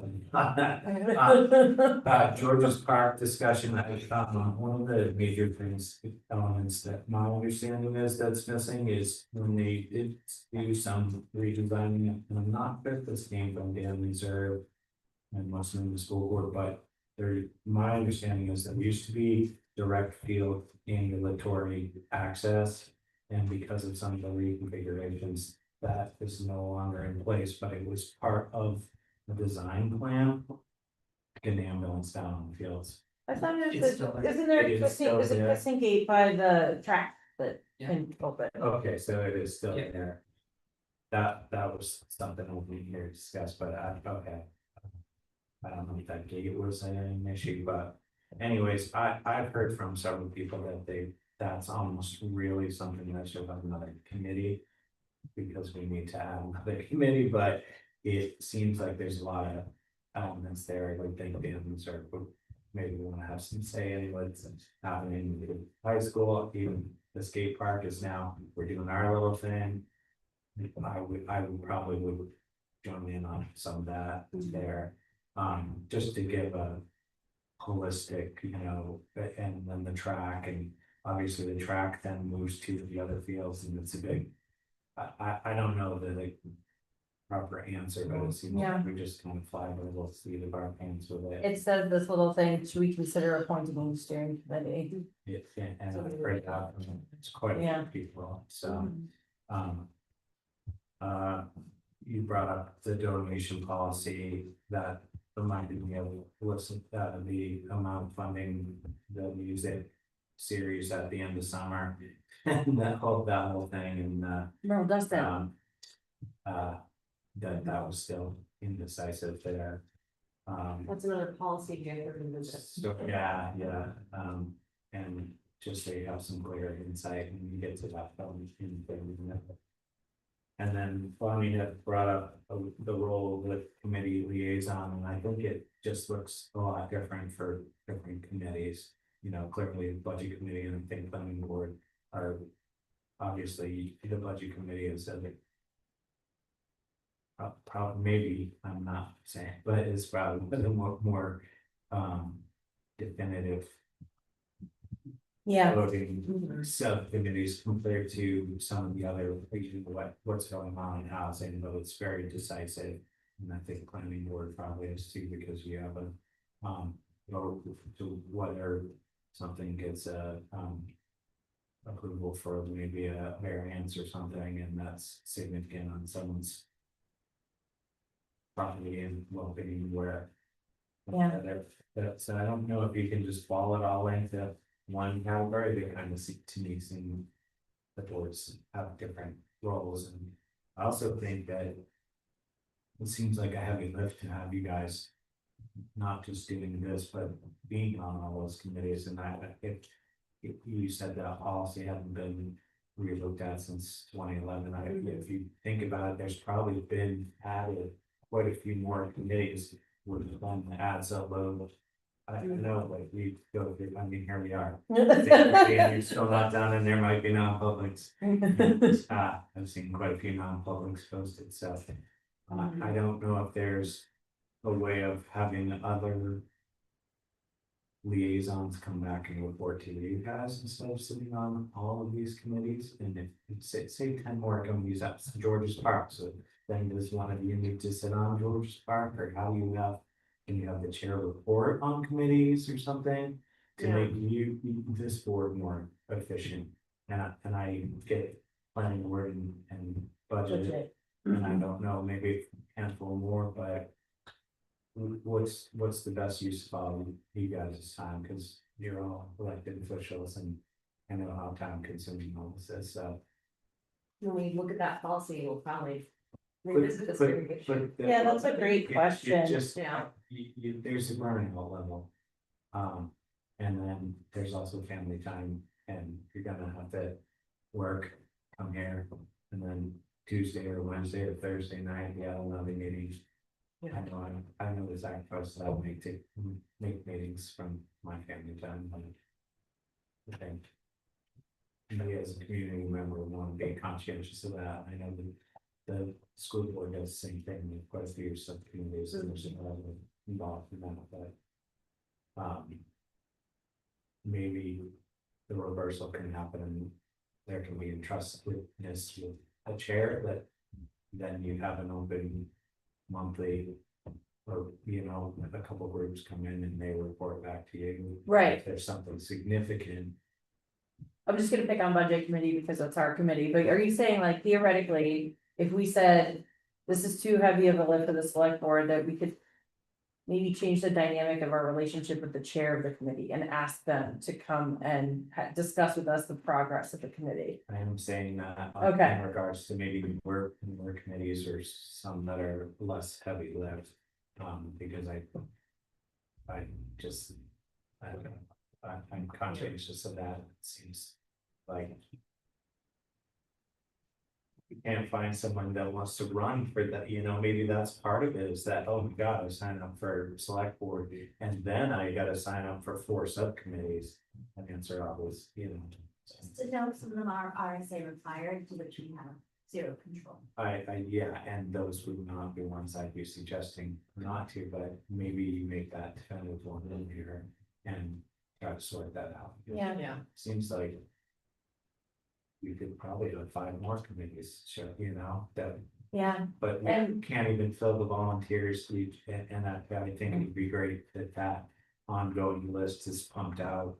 Maybe on social media, like, hey, did you ever think about joining the committee, or maybe this is something of interest, Yeah, we're definitely gonna revisit that policy and this will be, I'm sure. yeah, we just wanted to. So, anyways, Yeah. I've got, I think I'm going home for dinner, follow up on tomorrow. I want to bring up something that Alyssa said like a year ago, but I think relates to what Lauren has said, is that. Some of this work we might realize is seasonal. And is not 12 months a year work. Where maybe, you know, obviously budget committee is seasonal, but even the other ones, maybe, you know, the focus doesn't need to be always at pedal to the metal. Okay, Well, y'all only have so much bandwidth, you know, this is true. and. Trying to keep our meetings from being 6 hours or. Right. I like it. Yeah. Thanks. Thank you. Anyone else online to speak? We're gonna have pizza party at midnight.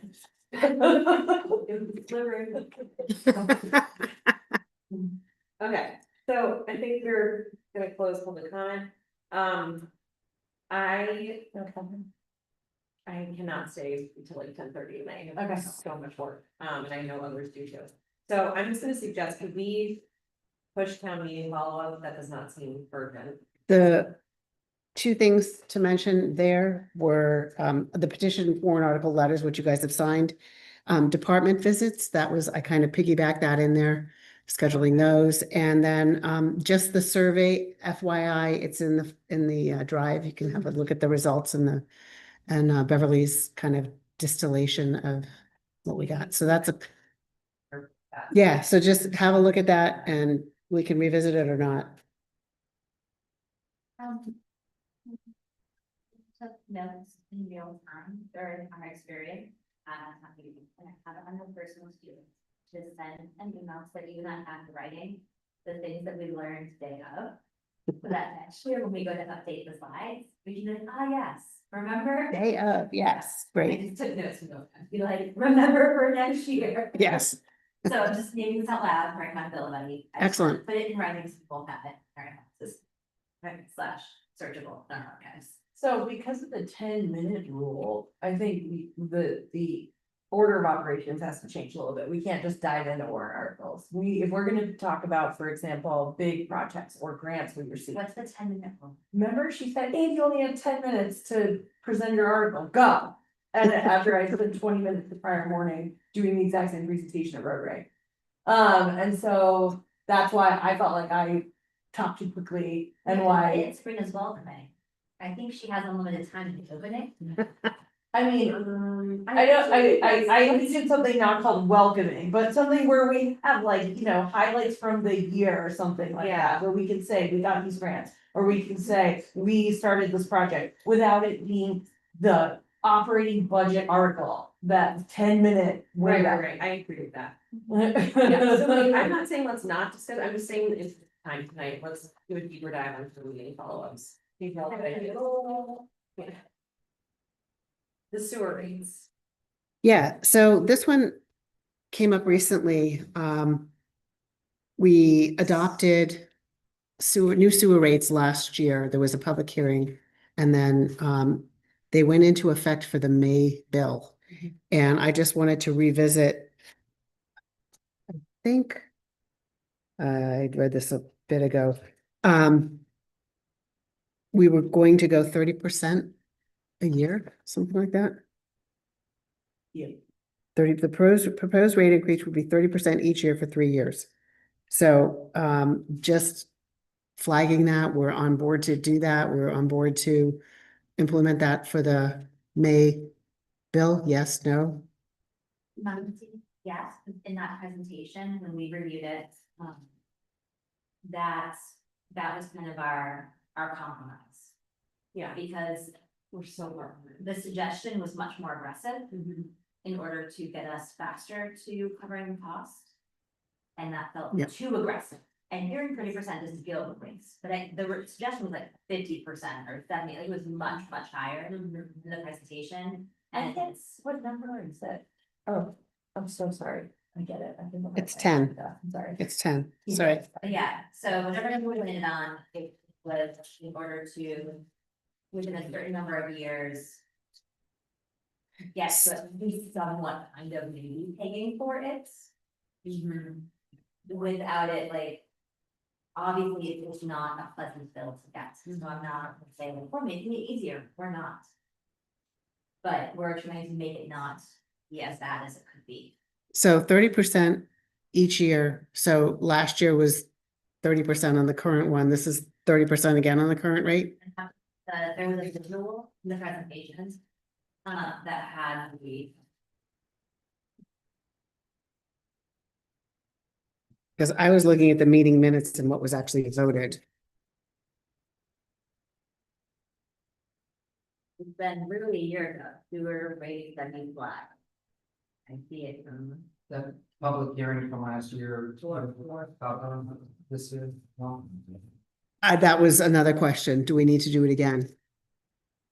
Because you can only. It's only for, can't I? Yeah, exactly.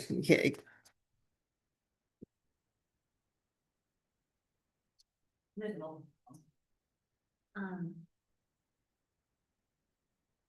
Yeah, cause I'm looking at the slides that were in for 18 and 4 last year.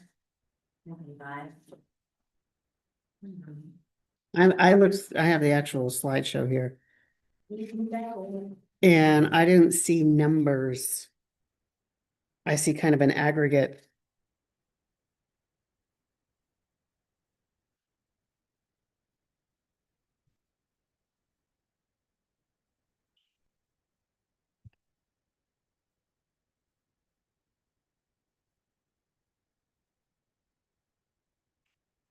Yeah, cause the two options were. Two of the options presented to us were the 20% year over year for 5 years, or 50% for 2 years, and 20% increase for 3 years. And I think we opted to just go with the 30%. Each year, that's what the minimum, I mean, that's what the minutes say. And so should we schedule a public hearing for the next meeting? I'm not sure that has to happen, but, Which if you guys would like to, we could. They're at the bottom of number 10 on your screen. I didn't give you the whole thing. I just gave you the section of the minutes. There's the public Okay. hearing minutes and then the select board minutes. Okay. So I think I just misspoke. The sewer rate change took effect with the fall bill, but we sent a notice out with the the May bill stating what the rates were going to be in the fall. So. And that's what I'm feeling like until fall, but I would like to send out a notice. Yeah, so can we just, I mean, I'm not opposed to having a public hearing, people. Only when we do the fire. Well, I was gonna say, we don't need to like complicate this, maybe just a quick question, you know, Okay, because. I think that. Yeah, I just don't know, maybe we do need. But, okay, so right now we'd just be sending a notice anyway, like a heads up, and then the change would come in the fall. Yeah, that we did in the notice indicate what the change was going to be, that it was going from 170 to 221 and whatever it was per gallon to a little bit more. So I'll check with Will and we can be prepared because I'm thinking the bills go out mid-May. I think that's when they went last year. So not charged the new rate yet? No, we charged Last 1 year, we've charged 1/2 year of new rate starting in October. Okay. And we're coming up on another one in May, in May, and then we'll do October.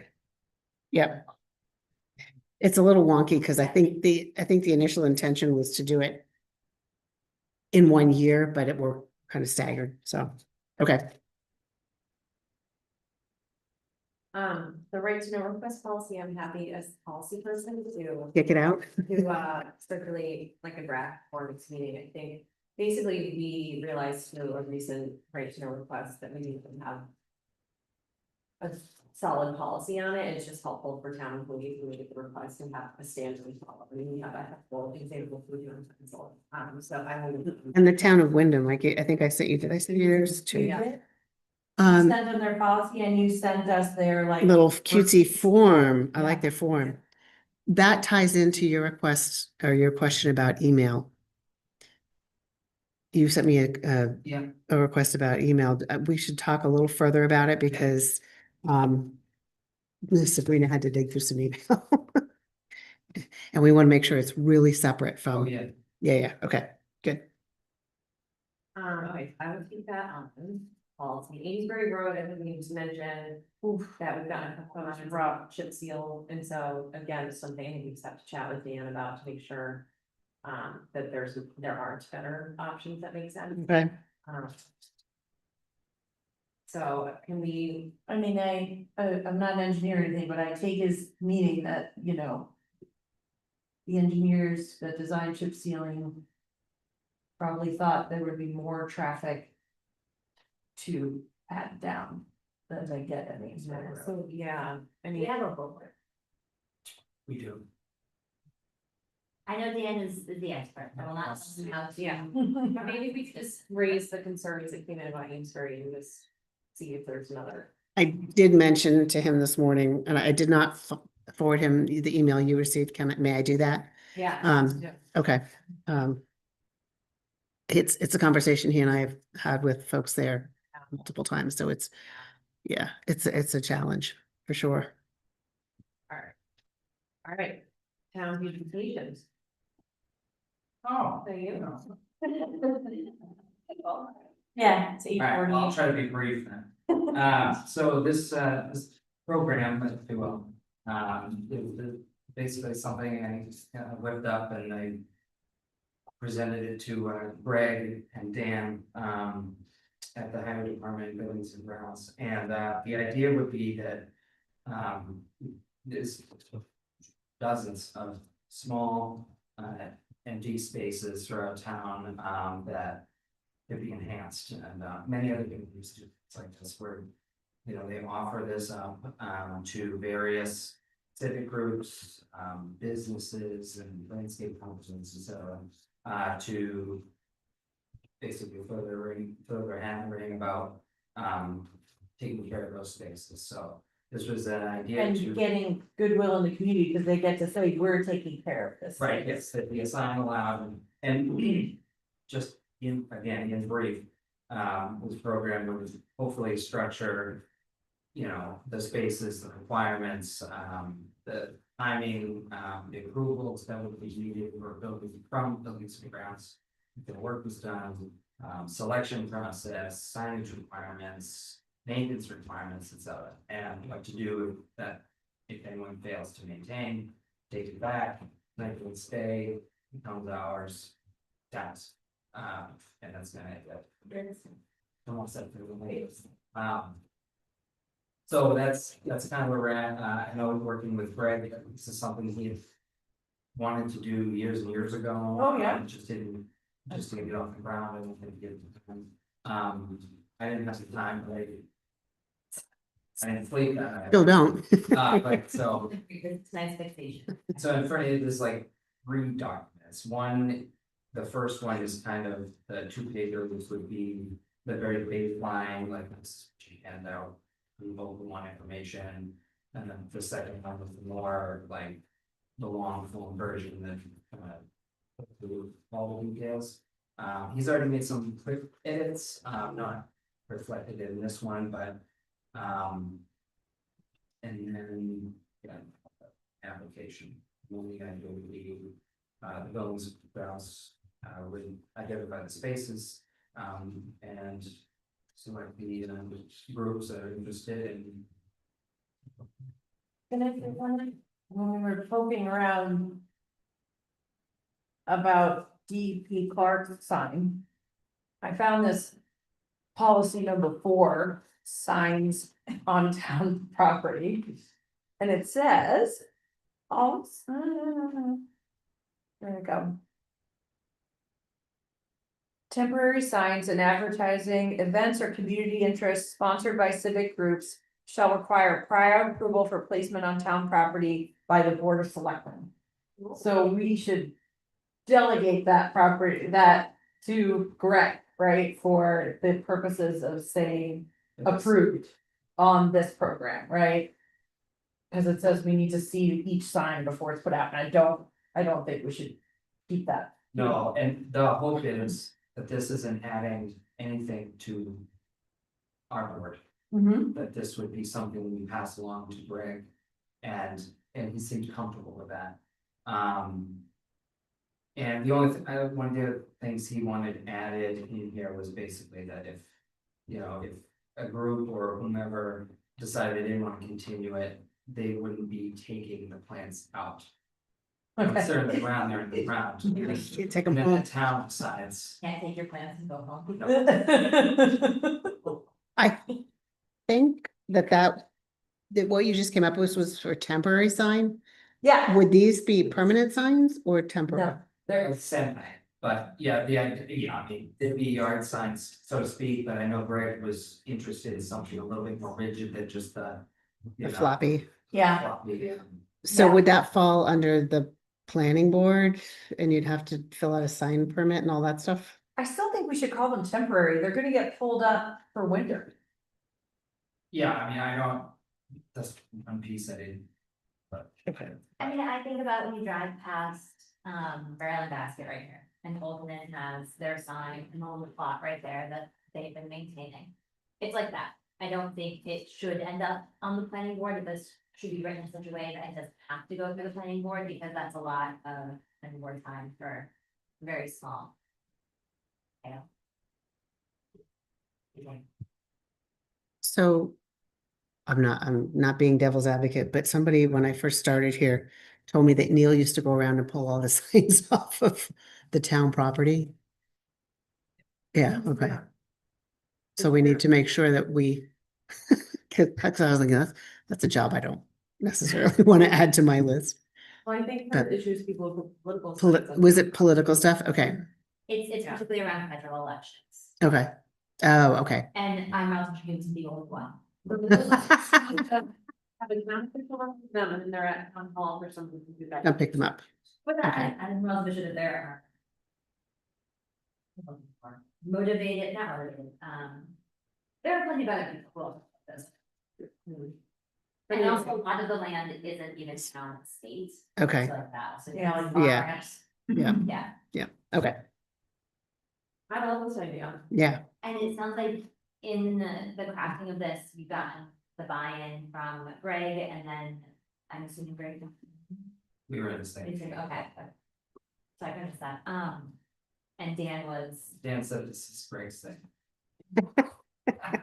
and so where is Greg on his path toward retirement? Is he a number of years away from retirement? Is All Greg, I think it's fine.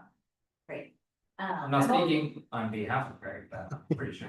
He's like, oh, this is Greg's thing, and then Greg's like, yeah, no, you're gonna they should probably think more about this than. That's all. The longevity, because I also think if you have a staff member who's interested and it's developing, and people see what its lift is like and know its results, then you might have other staff interested in the program. Yeah. My hope is that if successful, and I would assume that most of these, I imagine a lot of organizations that are interested are landscape companies, because we have like a dozen or more in town. And they're gonna want their name looking good out there, as they do anyway, but, that in itself would just keep the program going in most cases, I would think. Okay. Do we need to, do any other steps here? Do we need to check with anyone else? Consensus to move forward, or Yeah, Does anyone have any? no, I think it's great. I think it's Wonderful. wonderful. Thank you for all the work.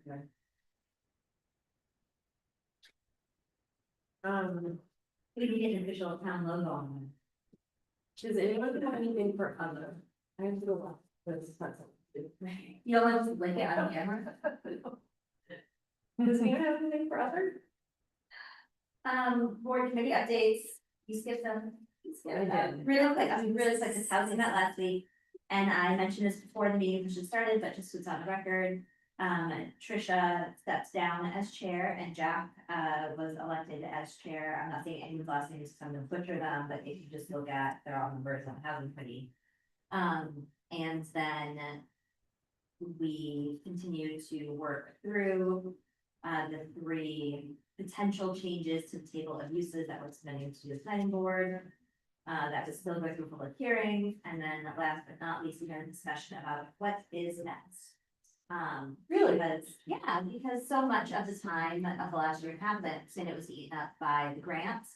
And so the focus went from here to here and like grant completion. And now what? And now that these 3 items are moving on to the table of uses and, or moving on to the planning board to talk about the table of uses.